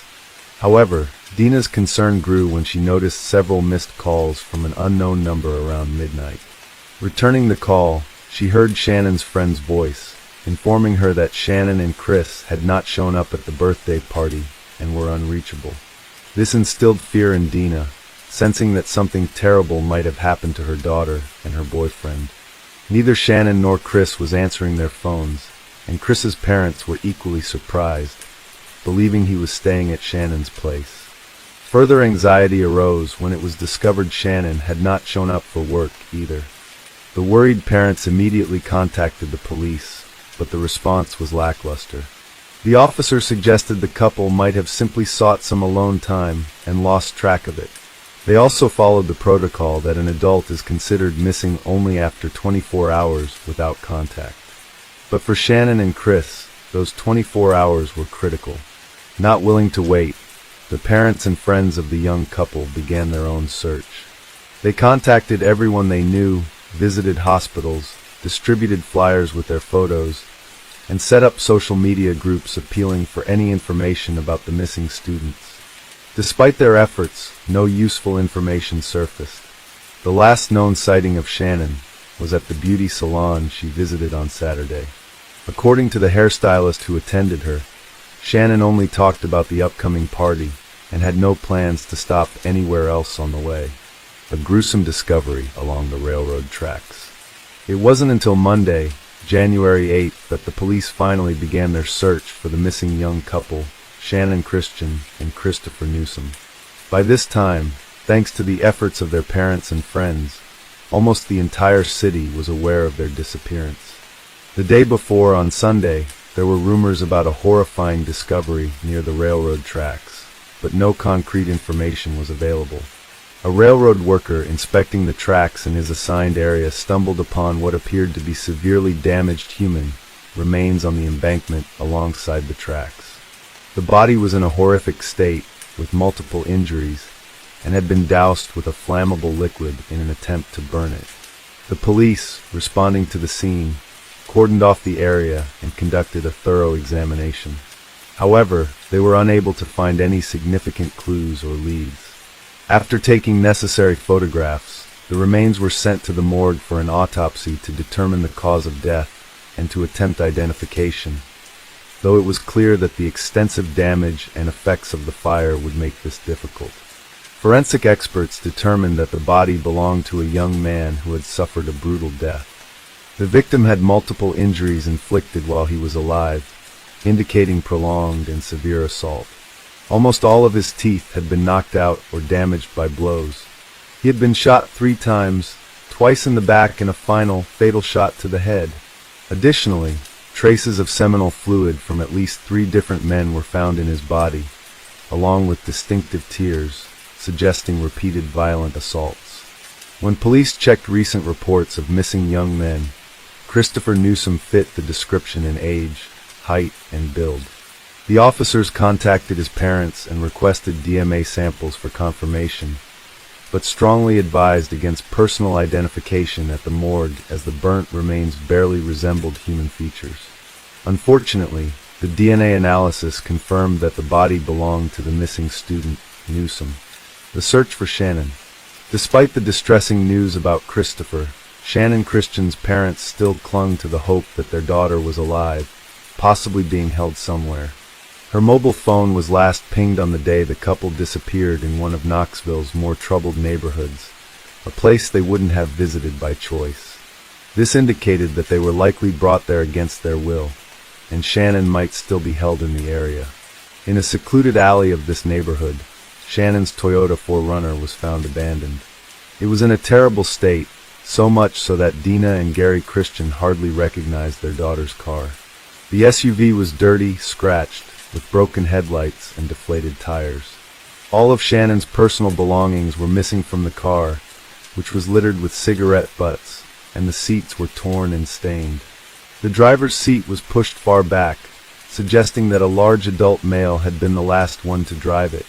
A crumpled envelope with the address 2316 Chipman Street was found on the floor between the seats, likely dropped by the perpetrator. A local witness reported seeing 4 African-American males driving the SUV that Saturday evening, a vehicle that stood out in that area. Fingerprints on the envelope led the police to Lamarcus Davidson, previously convicted for serious offenses. His residence, located in an industrial area near a wasteland, lacked witnesses. When no one responded to the police's knock and offered to surrender, they forced entry, hoping to find Shannon alive inside. Inside the house, they found Shannon's purse, a stuffed toy from her car, as well as Christopher's headphones and baseball cap, a knife with blood traces, torn and blood-stained fragments of women's clothing, and Shannon's lifeless body were discovered in the house's trash chute system, hidden under dirty sheets. She was bound in the fetal position and wrapped in 5 trash bags. Experts later concluded that she likely passed away in the early hours of Monday, January 8. This tragic finding suggested that if the police had begun their search immediately after the missing persons report, rather than waiting for 24 hours, Shannon might have been saved. A horrific state of suffering. The condition of Shannon Christian's body was a horrifying sight even for seasoned forensic experts, as there was not a single untouched area on her.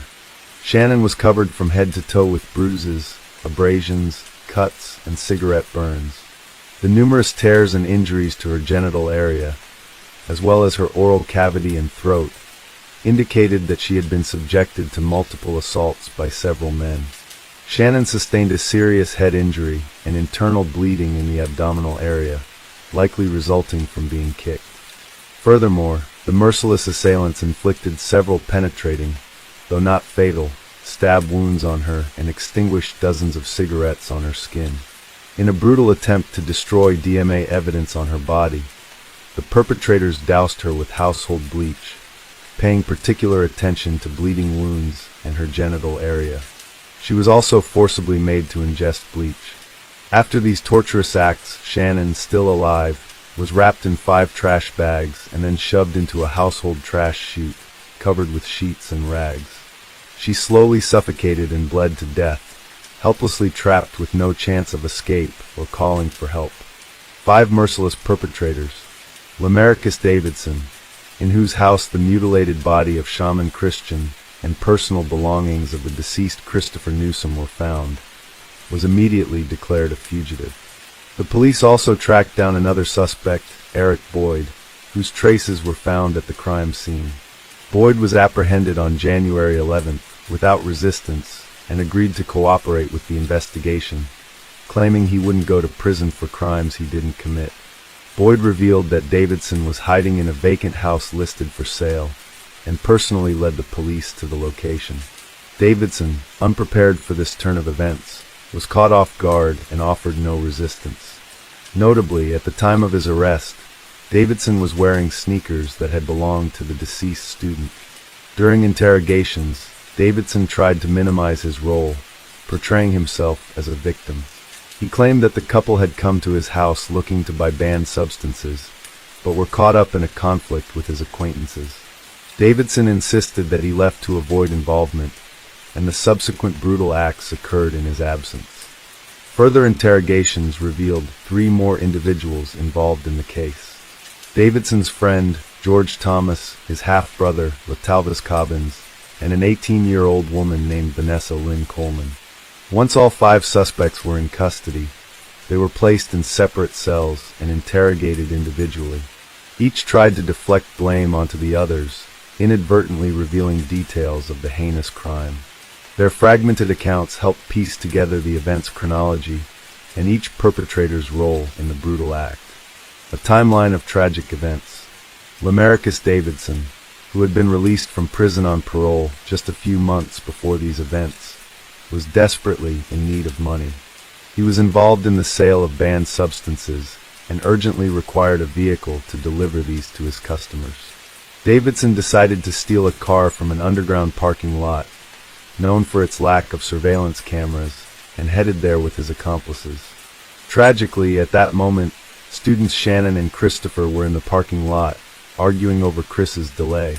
The criminals, deciding to leave no witnesses, forced the couple into the trunk of a car at gunpoint. The pair was taken to Davidson's house, where they were brutally beaten and repeatedly assaulted.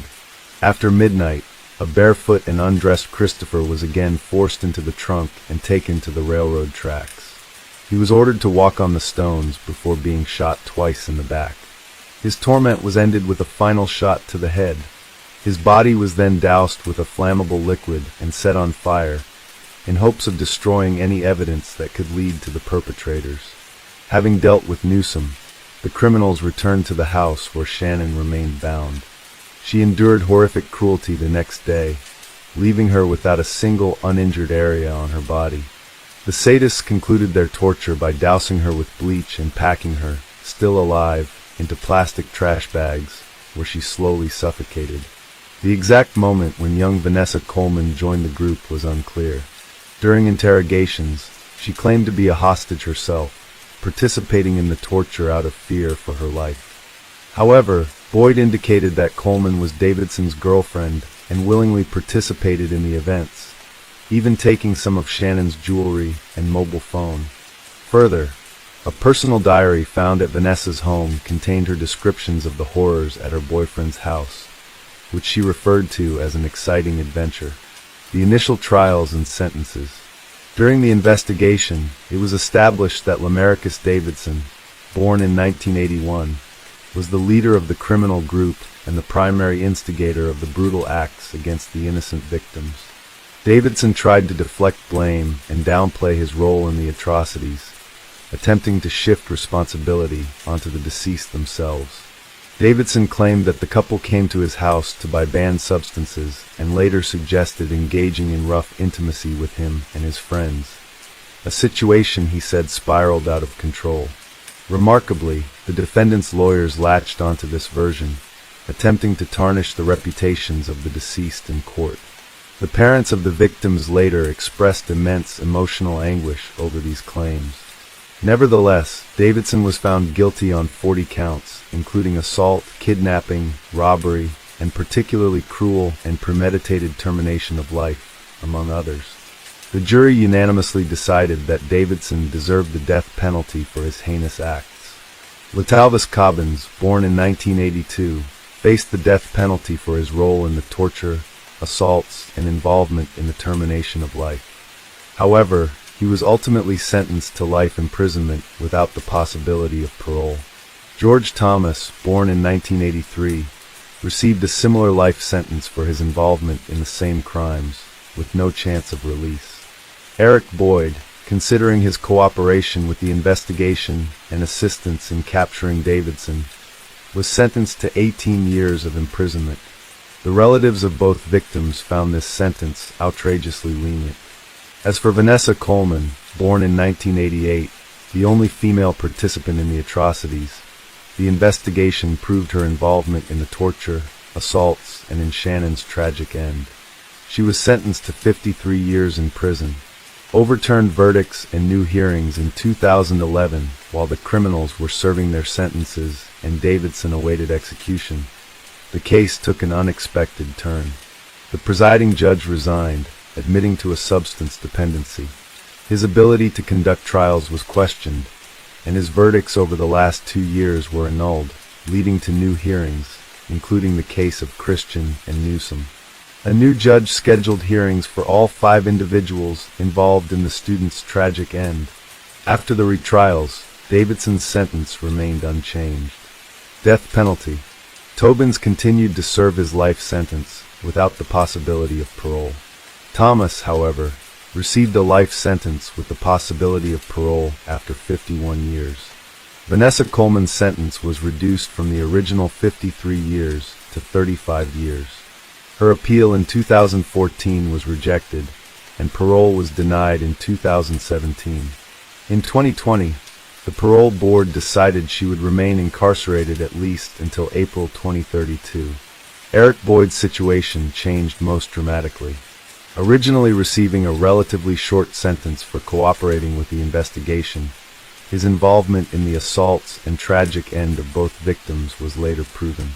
His retrial resulted in a life sentence without parole, with his accomplice Thomas testifying against him, revealing previously unknown details about Boyd's role. For his testimony, Thomas, who initially had the possibility of parole after 51 years, had his sentence reduced by 15%, contingent on good behavior. Boyd's attempts to appeal his new sentence were unsuccessful. He is currently serving his sentence in the Bledsoe County Correctional Complex. Davidson remains in the maximum security Riverbend institution, awaiting the execution of his death sentence. Public reaction and the case's impact. As previously mentioned, this trial garnered significant attention, widely covered in the press, and leading to the enactment of 2 laws. The first was aimed at protecting victims from defamation, attempts to shift blame onto them, and portraying them negatively. This was in response to the defense strategy of the accused and their lawyers, who tried to label the students as drug users and thrill seekers in a troubled neighborhood. These claims were completely false and caused immense pain and suffering to the victims' families. The second law eliminated the need for a judge's signature on a jury's unanimous verdict, which, if in place during this case, could have prevented the need for retrials and sentence reviews. The house at 2316 Chitman Street, which became a torture chamber for the young couple, was demolished in the fall of 2008. A memorial was erected on the site in honor of Shaman Christian and Christopher Newsom.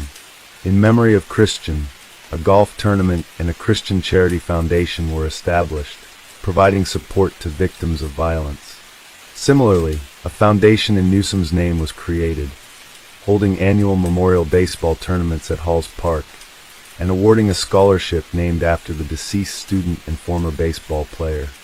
It's important to note that, despite the public outcry and widespread attention, the media initially misrepresented details of the case, either accidentally or intentionally. Many believed that the variations in reporting and delayed coverage were influenced by racial motives, as the victims were white and the perpetrators were African American. However, the head of the Association of Criminal Writers and Editors noted, "I can't confidently say that this case would have received more attention if 5 white criminals had been accused of committing similar atrocities against 2 black individuals."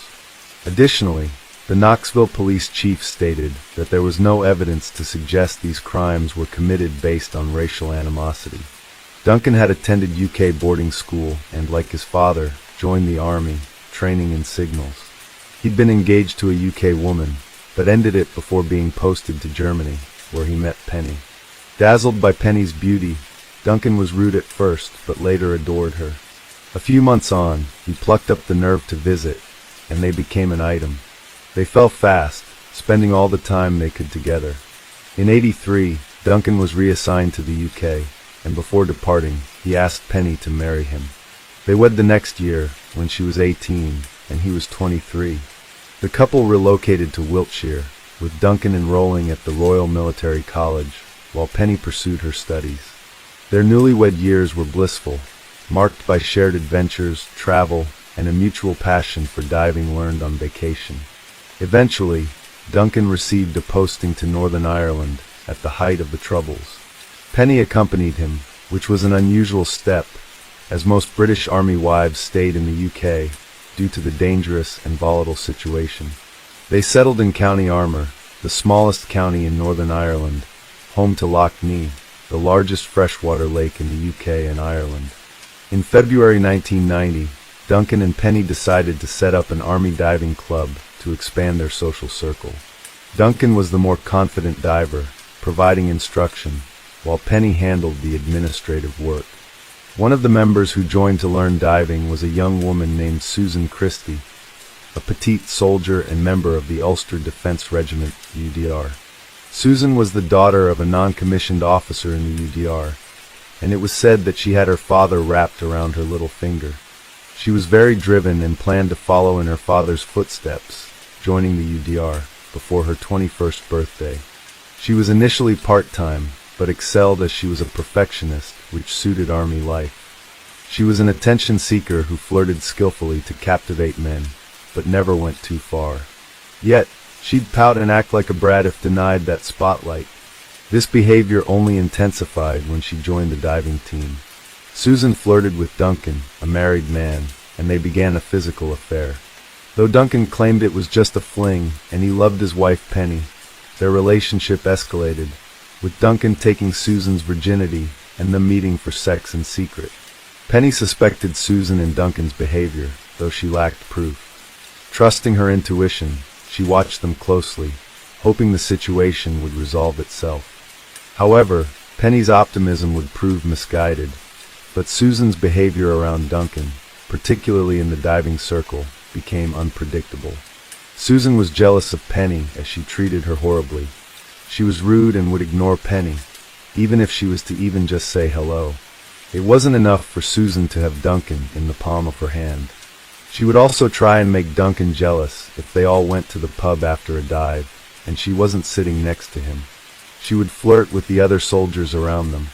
Duncan would describe it as leading them on, and if any of them tried for a kiss or anything more, Susan would run back to him crying, saying she was being harassed. Susan rightly so began to get a reputation for throwing accusations around. She also began to fake illness when she wasn't getting the attention she wanted, and was treated in hospital a few times when there was nothing wrong with her. In September 1990, a serious incident occurred. Duncan and Susan dived with the club near the wrecked SS Triple, which had sunk in 1917 off County Antrim after hitting a mine. It was a deeper dive than usual. The wreck lay 30 meters down.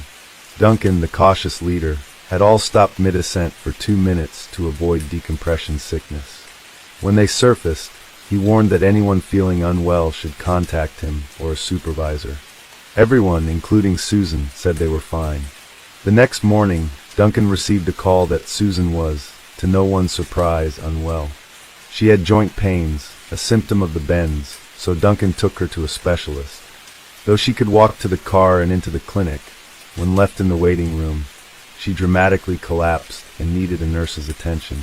The doctor confirmed her symptoms matched surfacing too quickly, but found it curious that Duncan, her diving partner, showed no signs. Despite 2 compression chamber runs, Susan continued feeling unwell, concerning the doctor. The week before during a training course, and perhaps the pain she was experiencing was from that. Both the doctor and Duncan were furious that their time and energy had been wasted on what was probably a false alarm. But they weren't the only ones. Once pissed off, Penny had been left at home for hours while her husband was attending to the woman she suspected he was having an affair with. Penny was so fed up that she actually called her mother. She didn't tell her mother in so many words what was going on, but her mother would understand how hard it was to live on an army base, as she had done it with her own husband, and she would be clever enough to read between the lines. Next to a woman's intuition, a mother's intuition is like having a superpower. This was the only second time Penny had opened up about her worries. Last summer, she went to Germany to see a friend and told them about her concerns over Duncan and Susan. She also confided the loss of her pregnancy, but kept it from Duncan due to their relationship troubles. That weekend, Duncan had Susan over while Penny visited her friend in Germany, their first time being together overnight. Susan soon professed her love for Duncan, but he refused to return the sentiment. He brushed her off, confessing he felt unable to express his love due to his loyalty to his wife. He had no issue betraying his wife by getting intimate with Susan, but drawing the line at declaring his love, as that would be too much a betrayal. The diving club arranged a trip to Ascension Island in October 1990, and at first, there was a problem with Penny's flight, which elated Susan. But then Duncan intervened, getting Penny on the flight. This infuriated Susan, who was very hostile towards Penny, who was just trying to ensure a smooth trip. Penny organized the equipment and cooked for everyone, but Susan, in one of her moods, refused to eat Penny's food or help her. Duncan soon realized that Susan wasn't just in love with him, but obsessed. He was stuck dividing his time between the two women. Even though he was a knight with Susan, he still managed to slip away with her a few times throughout the trip. Duncan pulled Susan on her behavior towards Penny. And while he was concerned for Penny over Susan's behavior, he was even more concerned when they actually seemed to be getting on. They would sit together, have long conversations, and get on towards the end of the trip. After the trip, Duncan decided he would have to end the affair with Susan. It was clear by this stage that Susan was dangerous. And if she got close to Penny, she could tell her of the affair and his marriage would be over, and it also put a risk to his career. Duncan told Susan the affair was over, but she was having none of it. She cried and then totally ignored the fact that it was over. On the 2nd of 1990, Susan told Duncan she thought she was pregnant. Upset, he panicked, couldn't understand how this happened. Susan said she was sick on their Ascension Island trip, but didn't say anything, not wanting to be stopped from diving. When discussing options, Duncan made his views clear, but said it was Susan's decision and he'd support her. The first option was termination. She could have the baby, but he'd be uninvolved financially. Or she could have the baby, name him as the father, but he'd lose his job. Termination was the only option for Susan. She didn't want to raise the baby alone, and she wanted to keep her career. On a while later, Susan told Duncan she was pregnant, but the doctor said it'd be best to wait before arranging an abortion. Abortion was illegal up to 2020, so she'd have had to travel. A month later, Susan announced she'd lost the baby, convenient as she never went to the hospital or took time off work. Duncan stayed in touch that week, after Susan lost the baby, trying to console her over the loss. However, Susan later contacted Duncan after meeting up with Penny for lunch. She was very angry with Duncan because she had told Penny about the miscarriage and claimed that she too had lost a baby, fully aware of what Susan was going through. Susan was furious and called Duncan to find out why he had not told her this himself. Of course, he could not have, as Penny had not informed him, and he had not even known she was pregnant. He was devastated that Penny had not confided in him, and he also realized that he could not ask Penny about it. Susan had to go to the UK for a work course in 1991. This helped end her affair with Duncan, as he was also posted to Germany. But they still continued seeing each other, much to Penny's annoyance, until Susan made a scene trying to get Duncan to go out with her. The weekend before Susan was to go to the UK, Penny went to Dublin with some army wives. Duncan and Susan would spend that same weekend together, and it would be the last time they would have together, so they made the most of it. They went diving together, went for walks, and of course had a bit of housework. Susan was upset that things were finally coming to an end, but told Duncan she was happy they'd remain friends. However, People that gullible think they can stay friends after an affair. After the weekend was over, and Penny returned home, Duncan was surprised to receive a call from Susan. He thought that their weekend together clearly signaled that they were over. Obviously, Duncan didn't understand the staying friends bit was Susan's way of holding on. She continued to call Duncan at work, and even made plans to meet Penny for a walk and lunch before she left for the UK on Tuesday, the 26th of March, 1991. Duncan received a call from Susan. She asked what could have happened if he wasn't married. This was a risky question, with a perilous answer that could lead to dire consequences. Duncan said it was pointless to consider, as things are as they are.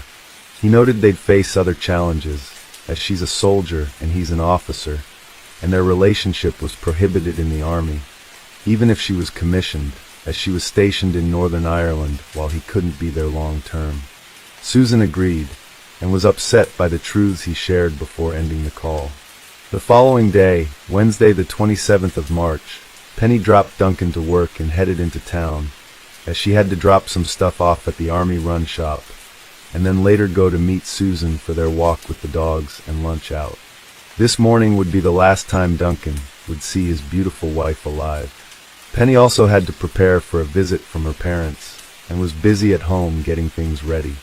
Penny told Duncan she was not looking forward to her lunch days with Susan, as she had rescheduled twice already, and she was really too busy that day to meet with her, but she decided to go anyway. Later that morning, Duncan received a call from Susan, asking if he knew where Penny was. She tried ringing the house, but no one answered. She couldn't remember if they were supposed to meet at 11 a.m. or 11:30 a.m. Duncan, exasperated by the call, told Susan to go to the meeting place at 11 and wait there for Penny, then ended the call. Duncan headed out of the office that afternoon, known for a fitness test, which was a 3-mile run. As he returned to the office, he met with his commanding officer, who was not looking too pleased. Duncan thought he was coming to tell him that he was not going to be going to Germany, but instead he had graver news.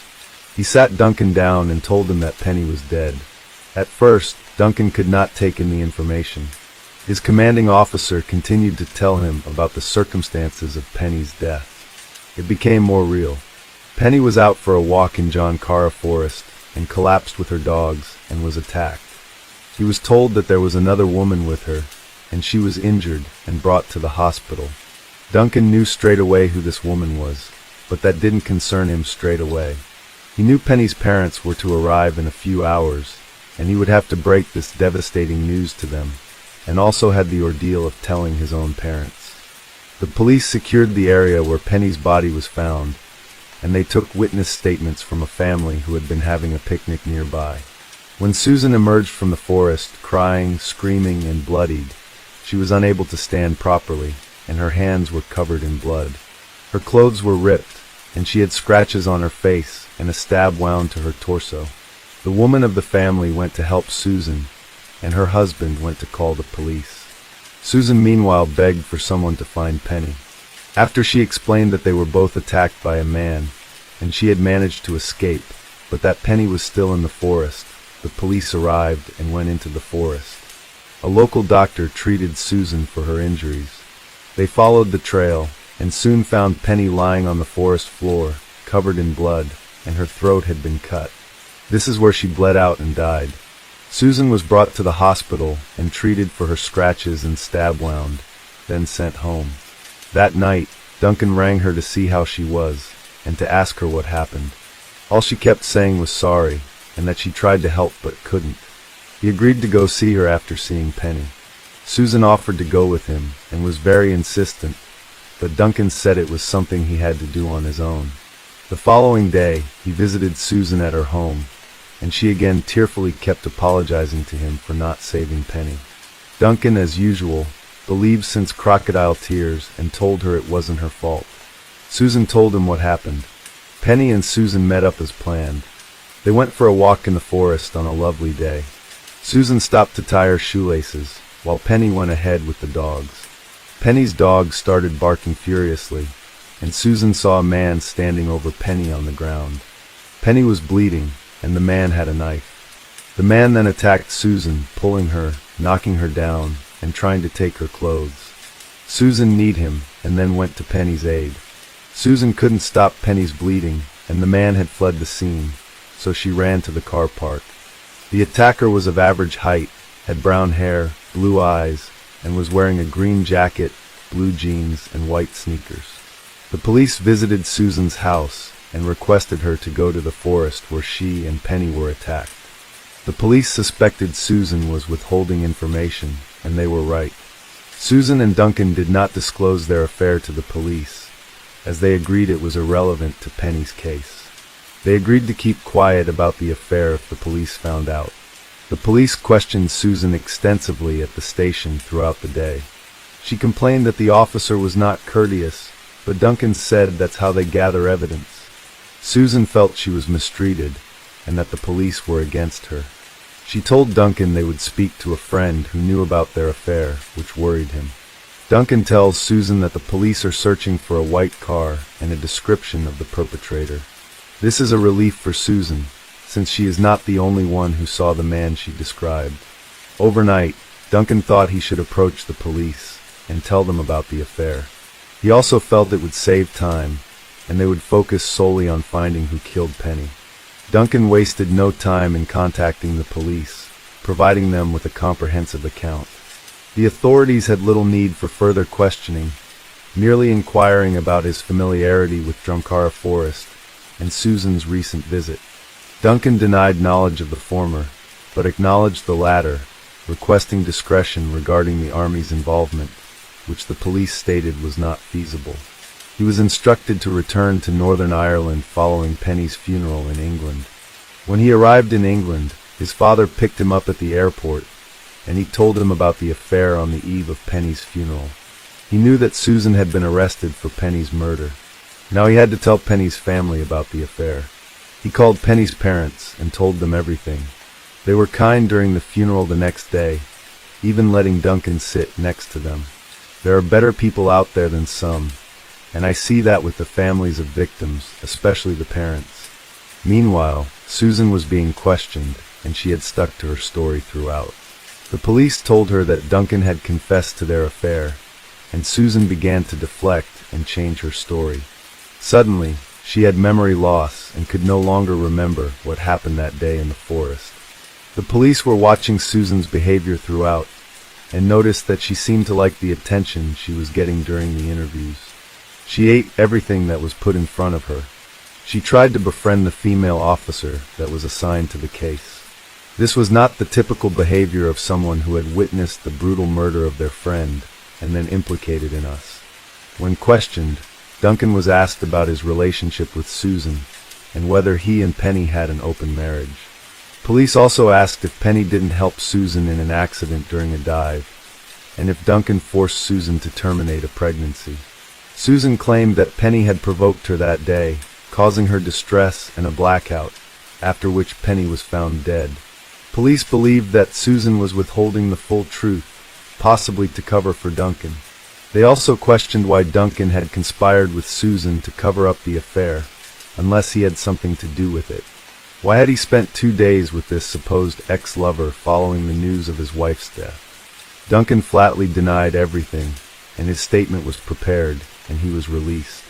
Susan was kept in custody, where she quickly adjusted to prison life. Her father visited her, and so did friends, but she never admitted to anyone what she did on June 1st, 1992. Susan appeared at Downpatrick Court and pleaded not guilty to murder, but guilty to manslaughter. The Crown's opening statement was damning. They said Susan had lured her lover's wife to a secluded spot and then brutally murdered her. It was a case of premeditated murder. Then she tried to cover up the murder by inventing an attacker and injuring herself. Forensic scientist Joseph Ciar testified he visited the crime scene, believed Penny was attacked from behind, grabbed by coat and hair on left side, with one earring pulled off. Penny's neck was slashed, causing immediate unconsciousness. Police found a recently sharpened boning knife 260 yards away, which COR believed was the murder weapon. Susan's blue jacket had Penny's blood type, but not Susan's. The doctor that attended Susan at the scene that day was next to take the stand. He described Susan curled up on the floor of the car park near the forest. He patched up the small wound on her leg and the scratches across her stomach. Her underwear was slightly ripped and blood-stained, and when Silverton removed her gloves that she was wearing on the rather mild day, which didn't warrant the need for gloves, her hands were covered in blood. But there were no injuries when he did a follow-up on Susan a few days later. He summarized that her injuries were self-inflicted. The state pathologist then took to the stand, and he described the horrific injuries to Penny, and agreed with the forensic scientist that Penny would have lost consciousness straight away and would have been dead within a few minutes. As the horrific injuries were being described, Susan could be heard sobbing. A doctor was called, and it was determined that Susan was not medically fit to continue the trial. When the trial resumed, Duncan took the witness stand and had to recount all the details of his affair with Susan. The defense exploited Duncan's demeanor, accusing him of being cold and indifferent towards Susan and ignoring the emotional toll the affair had on her, in order to continue it to satisfy his own sexual needs. He acted callously, telling her he loved her, but in a different way than he loved his wife. As Duncan was being cross-examined by the defense, Susan sat there weeping. Next time, Susan testified for 3 days. She talked about her relationship with Duncan, hoping that he would leave his wife for her, though that wasn't her initial intention. She admitted that she liked being the center of attention, but denied faking illness or injury to maintain that role. She also denied lying about her pregnancy and miscarriage, and that Duncan had told her she was right to want to have an abortion. Susan grew close to Penny on Ascension Island as fellow divers. Susan admitted to being jealous of Penny, who sometimes felt the same. Penny confronted Duncan about their affair, but never mentioned it to Susan. I doubt this. If Penny hadn't told Duncan about her miscarriage, she didn't confront him about the affair. Penny was classy, and knew Duncan would never leave her for someone like Susan. On the day of the murder, Susan claimed she felt unwell, and tried canceling the meet with Penny, who had already left. They met, drove to the forest, and Susan couldn't recall the attack, claiming memory loss. She denied buying and sharpening the knife, but later admitted lying to the police, realizing she must have been the attacker. A psychiatrist assessed Susan, concluding she had depression and stress reaction at the time. Another psychiatrist found her reaction normal, with only mild depression, not a mental illness, and that she fabricated memory loss. The trial took a break for the weekend, and when it resumed the following Monday, Lord Justice Kelly provided his instructions and summary to the jury. He asked them, "Is it more likely than not that Susan Christie was suffering from mental abnormalities when she planned, premeditated, and executed her plan to kill Penny? That is the sole focus of this case." After 4 hours of deliberation, and being informed that a majority verdict would be accepted, the 8 men and 4 women of the jury reached their verdict. She was found guilty of manslaughter and cleared of the murder of Penny. Before pronouncing sentence, Lord Justice Kelly explained to the court the factors that would influence his decision. He acknowledged the gravity of the offense and the devastating impact of Penny's death on her loved ones. However, he also had to consider the personal circumstances that drove Susan to commit the crime. He pointed out that Susan was a young woman with no prior criminal history and no experience of physical relationships. The judge stressed that her affair with Duncan had triggered the events that led to Penny's death, and he was confident that Susan was unlikely to repeat such a heinous act. In the end, the judge sentenced Susan to a mere 5 years in prison for the heinous crime of slitting Penny's throat. It's shocking that such a lenient sentence was handed down. Upon hearing the verdict, Penny's mother was overcome with grief, crying out and shaking with emotion. In contrast, Susan showed no immediate reaction to the news. The public was outraged by the leniency of the sentence, and rightly so. Regardless of the circumstances that led Susan to kill Penny, it's clear that Penny was the true victim. The judge's consideration of Susan's age was irrelevant in this case. After all, Penny was only 24 years old when her life was brutally cut short. Where was the judge's consideration for her youth? This injustice is infuriating. The Attorney General's office referred the case to the Court of Appeal to review Susan's sentence. In 1994, a three-judge panel examined the case and ruled that Susan didn't have depression, as she was never treated for it and didn't miss work. They found she planned the killing and tried to cover it up. Her sentence was increased to 9 years. Susan was released from prison in October 1995 after serving just short of 5 years, including time served on remand. While preparing for release, she worked outside the prison.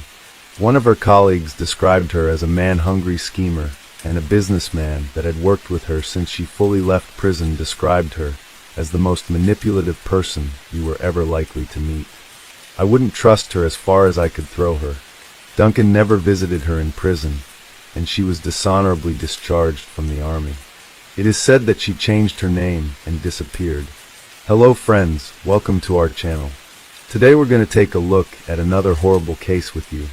The case of Lauren Stewart. Lauren Stewart, a 45-year-old woman, seemed to live a life of perfection.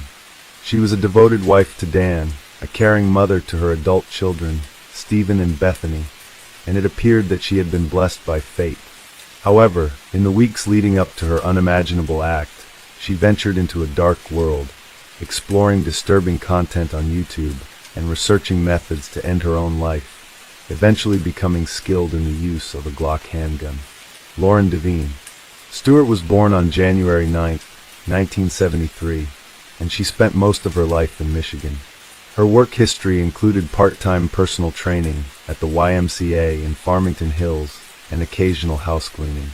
After leaving the Jehovah's Witnesses, she had pursued modeling and acting, exploring her creative side through workshops and networking with photographers. She was regarded as a charming and very pleasant woman. Lauren was married to a man named Daniel Stewart, who worked at the University of Michigan as a leading software architect, dedicated to developing technology for predicting heart attacks. He had many years of experience as a co-developer in the technology industry. Together with his wife, they were devout Christians within the Jehovah's Witness denomination for an extended period until 2013, when they decided to explore and take a different approach to their spiritual life. The couple had 2 accomplished children, 27-year-old Stephen, a data solution architect, and 24-year-old Bethany, a computer whiz, who showcased her talents in art and graphic design. At 45, Lauren Stewart had it all: a flourishing husband, 2 college-educated children, a budding modeling career, and a charming Keogh Harbor home adorned with a welcoming heart wreath on the door. However, beneath this facade of perfection, she grappled with a hidden pain. Lauren had experienced the heartache of exclusion and rejection from the religion she and her husband Daniel had embraced just a few years earlier. Lauren and her husband decided to leave the Jehovah's Witness faith, a Christian denomination known for its strict indoctrination and the practice of shunning former members. The seemingly perfect exterior concealed a complex web of emotions and decisions that would soon unfold into a captivating narrative. Up until 2013, Lauren and her family had been devout Jehovah's Witnesses, strictly adhering to beliefs that eschewed celebrations like birthdays, Easter, Christmas, or any other event they believed contradicted the teachings of Christ. Additionally, their faith strongly discouraged higher education, putting Stephen and Bethany at risk of being excommunicated if they pursued college. However, Dan envisioned a brighter future for their children through higher education. When they sought approval from the church elders to allow their kids to pursue degrees, the response was firm: disobey the church's policies and face disfellowship. This threat weighed heavily on the Stewart, as almost everyone they knew, including their extended family, were part of the congregation. According to the church's rules, excommunication would mean complete isolation, even from their own flesh and blood. After careful consideration, the Stewart made a bold decision to leave the religion they had long embraced. Although it initially felt right, the community's disapproval became unbearable, especially for Lauren. She described how routine tasks like grocery shopping were marred by dirty looks and hurtful comments from people she once believed were her friends, even though the belittling remarks were not directed at her. Living in a small community of just 3,300 residents, many of whom were Jehovah's Witnesses, the Stewarts struggled with the reality that the church-approved members would constantly remind them of their outcast status whenever they had the chance. This emotional burden became too much to bear, leading to a breaking point, and in search of a lifeline, Lauren turned to the gym, making it a regular part of her life to rebuild her physical and mental well-being. Her remarkable transformation allowed her to secure a job as a fitness instructor, and she was even able to leverage her natural beauty to become a successful model, surprising those who crossed her path. During this period, Laura seemed pleasant and optimistic despite her church's rejection. However, beneath her confident facade, she was deeply and immensely suffering from chronic depression, an affliction that had plagued her even before the shunning intensified with each passing day. In a desperate attempt to mask her inner turmoil, she would occasionally let glimpses of her distress show through, only to quickly conceal them with a forced smile. One of Laura's most closely guarded secrets was the family's crippling debt, which was pushing them to the brink of ruin. Confronted with this dual onslaught of financial and emotional distress, she devised a plan to resolve all her problems at once. Haunted by her inner turmoil, Lauren Stewart's downward spiral was deeply chilling and heartbreaking. She delved into grim research, scouring YouTube for methods of ending her own life, and instructional videos on handling a handgun, all leading up to a fateful day on February 15, 2018. She left a poignant note on the dinner table, meticulously tidied the home, and texted her loved ones, as well as her husband's boss, just before the unthinkable act. At 9:24 a.m., she turned over all the family photos on a secretary desk and sent a message to her husband's boss, stating that Dan had an accident and died. The boss reached out for further details, but received no response. Hours later, at 5:07 p.m. on the same day, she reached out to her cousin, confessing that she had become evil. She stated that she had taken her husband and kids with her, so they would not have to feel the impact of her selfish act, and that they would sleep until Christ resurrects them. Her cousin responded, urging her not to proceed with her plan. Lauren had become increasingly detached from reality in recent months, unbeknownst to her family. She had a pistol in her possession, and had tragically decided to use it against the very people she professed to love. Her first victim was her husband, 47-year-old Dan, whom she shot in the head as he attempted to flee.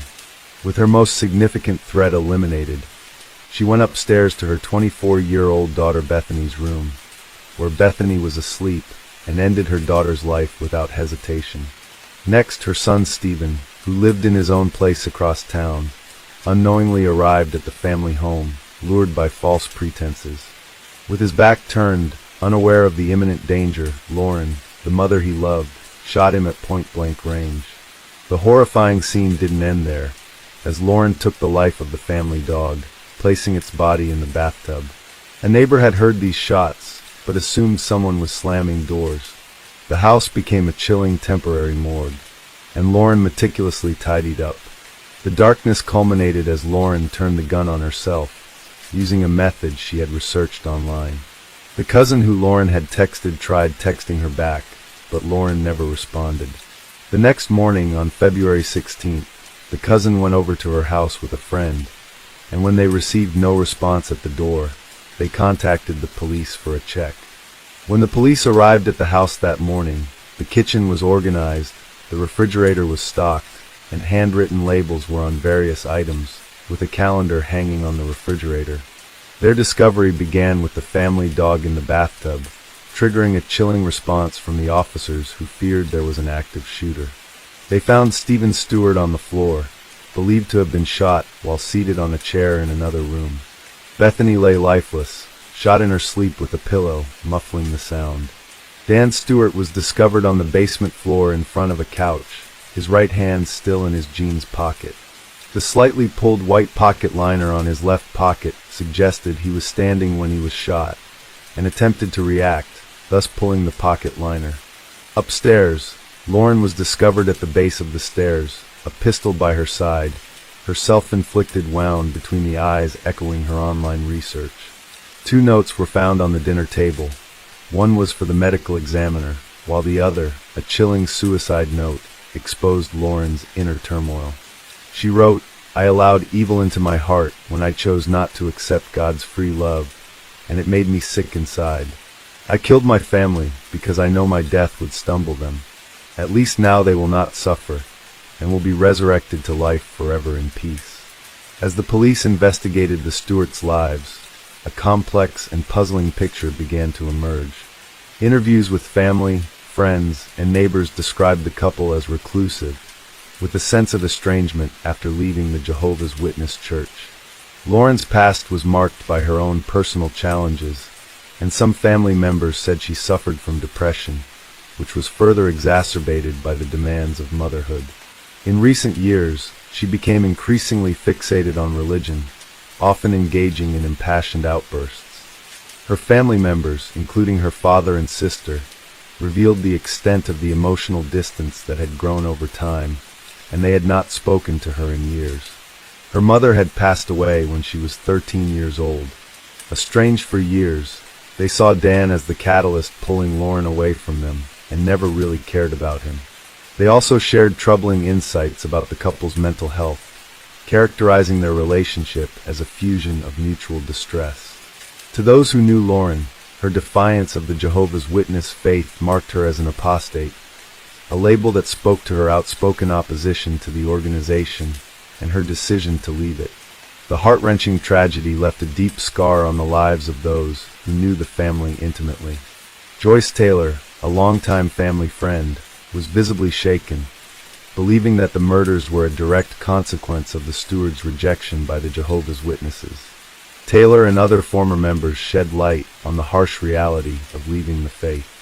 They explained that once you depart from the church, even your own family members who remain within its fold are forbidden from interacting with you, a severe form of shunning that takes a heavy emotional toll. According to Taylor, Lauren and Daniel's desire to provide their children with a college education clashed head-on with the religion's teachings, which frowned upon such pursuits. The collision between their aspirations and the rigid doctrines of their faith set the stage for a tragic unraveling. They were shunned everywhere in every way possible. As Taylor said, if Lauren went to the grocery store, they didn't look her in the eye. When you're raised a Jehovah's Witness, they choose your friends, they choose who you associate with. And if you go against that, they will disfellowship you or shun you. In a shocking turn of events, Joyce Taylor stormed into a Kingdom Hall meeting in Union Lake, seizing the moment to confront the congregation. Standing on a chair, she boldly criticized the gathering, her voice resonating with a mix of anger and sorrow. "Excuse me, everyone," she declared. "My name is Joyce Taylor. 2 days ago, 4 people died as a result of your shunning process." Taylor's outburst sent shockwaves through the room as she pushed away congregants and vented her pent-up frustration, shouting, "5 years ago, you people pulled your support from this small family. The only support they had was you people. You turned them away, and you shunned them. And for what?" she exclaimed. "Because they wanted to raise their children as they saw fit." The police were aware of the family's issues with their former church, but declined to comment.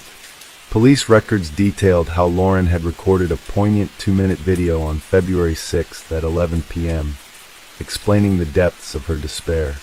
She cited a multitude of issues, expressing her inability to carry on, and her desire not to burden others any longer.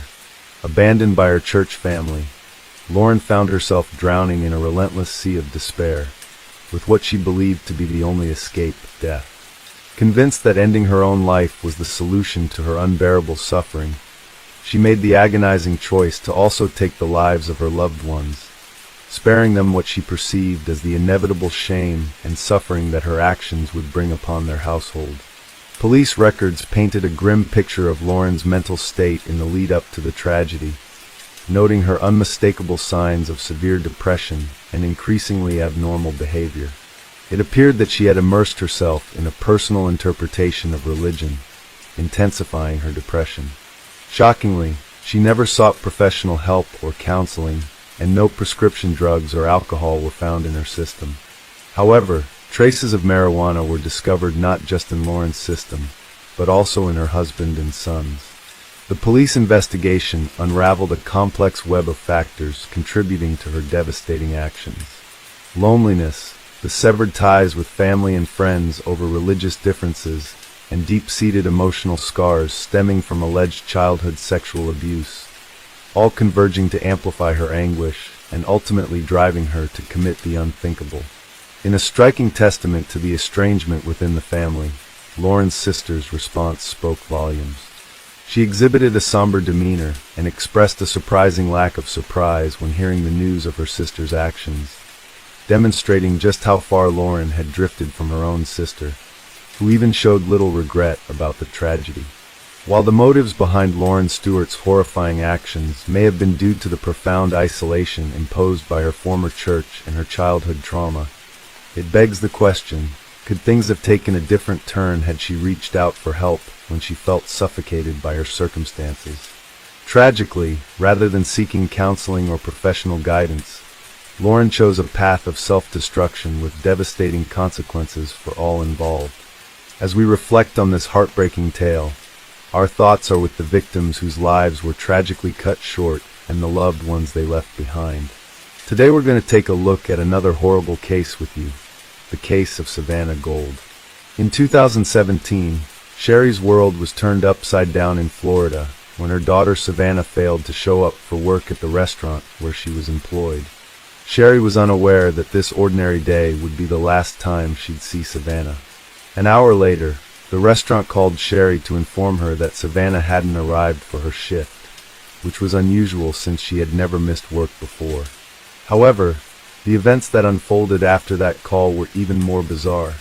When Savannah's father received a message on her behalf, riddled with spelling mistakes and lacking punctuation, he instantly knew it wasn't his 21-year-old daughter who had written it.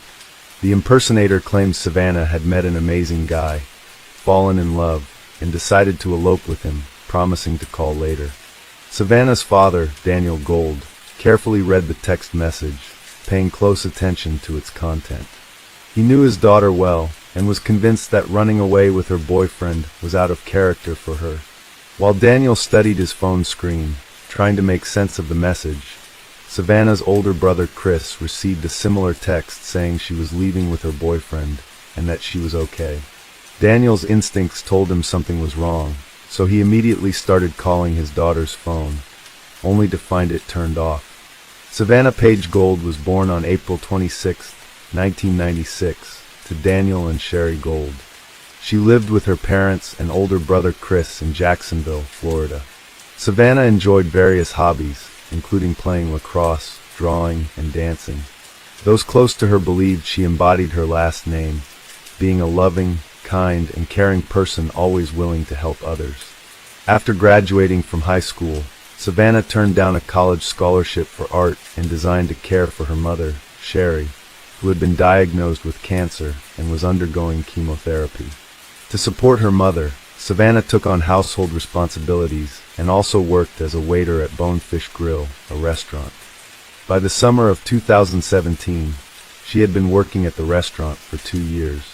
On August 2nd, Savannah left for work at around 5 p.m., wearing her uniform, as her shift was scheduled to start at 5:30 p.m. However, less than an hour later, Sherry received a call from the restaurant asking why Savannah had not shown up for work. This surprised Sherry, as she knew her daughter was responsible and had seen her leave the house in her uniform, indicating that she had indeed gone to work. After Savannah's father received a suspicious phone call, her father and brother started getting strange messages that they didn't think were from her. They suspected someone was impersonating Savannah. Before this, Savannah's father had tried to contact the police, but he couldn't reach his daughter. She was reported missing, and the police launched a search for her. Since sending those messages, Savannah's phone and media accounts have been inactive. The police first went to the establishment where she worked to investigate. They found her unlocked car in the parking lot, about 120 yards from the restaurant entrance. Her personal documents, wallet, cards, cash, and other valuable items were still inside the car. It was clear to the police that the story about Savannah running away with her lover was a lie. If Savannah had planned to disappear, she would have taken her documents and bank cards with her to avoid being traced. It didn't make sense that she would leave them behind in her car. Initially, there were no signs of a struggle or crime near or inside the car, except for the flat left front tire. Forensic experts were called to investigate, and detectives visited the restaurant to speak with Savannah's coworkers. However, they all claimed that Savannah hadn't come to work that day, and that no one had seen her. The presence of Savannah's car, parked 120 yards from the restaurant, led detectives to suspect that something might have happened to her after she arrived at work. They began canvassing local establishments, particularly those with surveillance cameras, to review the footage and identify the moment Savannah parked her car. Although the image quality was poor, the police were able to see from the footage that Savannah parked her car, got out, and walked to a nearby silver Chevrolet Malibu sedan. For 14 minutes, she stood next to the driver's door, talking to the person behind the wheel. She then opened the back door and got in, and the driver followed suit. The police watched as the car shook, and the back door swung open 3 times before being closed again. Officers suspected that a fight had broken out inside the car between Savannah and the Chevrolet's owner. Shortly after, the man exited the car, approached Savannah's vehicle, opened the driver's door, and removed something from inside. He then punctured the front left tire, got back into his vehicle, and drove away without Savannah ever getting out. The owner of the Chevrolet Malibu was quickly identified as Lee Rodarte, a 28-year-old manager and chef at the restaurant where Savannah worked. He had helped distribute flyers with Savannah's picture during the police investigation and claimed not to have seen her for about 3 weeks, citing their different work shifts. However, when detectives re-interviewed restaurant employees, they discovered that Lee and Savannah's relationship went beyond a professional one. Several people came forward to reveal that the two had met secretly after hours and were romantically involved, a fact that Lee had failed to disclose to the police. On August 5th, during his work shift, Rodarte was arrested and taken to the police station for questioning. When he arrived, he immediately warned the detectives that he struggled with reading and writing. In response, they thoroughly explained his rights, including his right to an attorney, and the fact that anything he said could be used against him in court. Rodarte then admitted that he had previously lied to the police when they interviewed the restaurant staff, saying he hadn't seen Savannah in a long time. In reality, he had seen her on the day she went missing, but he was afraid that if he told the truth, he would become a suspect in her disappearance, which is why he had lied. Lee said he had met Savannah about 2 years ago when she started working at the restaurant. However, their socializing outside of work began around 8 months ago. At that time, he was already in a relationship with someone named Chelsea. When Chelsea discovered he had been unfaithful to her, she ended their relationship. Rodarte claims he dated Savannah for 3 months before she started using illegal drugs, which led him to end their relationship and reunite with Chelsea. Following the breakup, Rodarte and Savannah allegedly agreed to maintain a professional relationship, limited to their work at the restaurant, as per company policy prohibiting romantic relationships among employees. Rodarte also states that Savannah had disclosed their intimate relationship to other waiters, with the intention of getting him fired. Lee last saw Savannah on a Wednesday afternoon. He drove to the mall on August 2nd to talk to her and persuade her not to spread rumors about their relationship, as he feared losing his job at the restaurant where he had worked for 5 years. When he met her, Savannah had just taken a strong substance and was panicking, so she asked if she could sit in his car for a bit. Once inside, Lee demanded that she stop telling people they were still dating. Savannah asked him to join her in the back seat so they could talk. After moving to the back seat, Lee again asked Savannah to stop spreading rumors, but she refused, saying she would do as she pleased. This response infuriated Lee, who then got out, slashed a tire on Savannah's car, and returned. When Savannah asked why he had done it, Lee admitted he was upset and angry. Next, as Rodarte claimed, Savannah exited his vehicle and headed towards the mall entrance, but didn't reach it. Instead, she got into an old green Ford pickup truck with tinted windows. At this point, she was holding her phone. However, Detectives were aware that Savannah never left Rodarte's car and that he was lying. Unbeknownst to Rodarte, the police had surveillance footage that disproved his claim, showing no Ford pickup truck and Savannah remaining in his car. When asked about subsequent events, Lee stated that he drove home, even detailing the streets he took. Notably, the man had scratches on his arms and neck, which he attributed to a workplace injury when questioned about their origin. When detectives directly asked Rodarte about Savannah's whereabouts, he claimed to have no knowledge. The detectives adjusted their questioning strategy. At first, they listened attentively to his stories, showing interest, but soon they applied gentle pressure.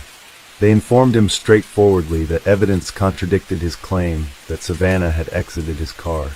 After a brief time, Rodarte altered his statement, asserting that he and Savannah had gone to his residence, and then she departed.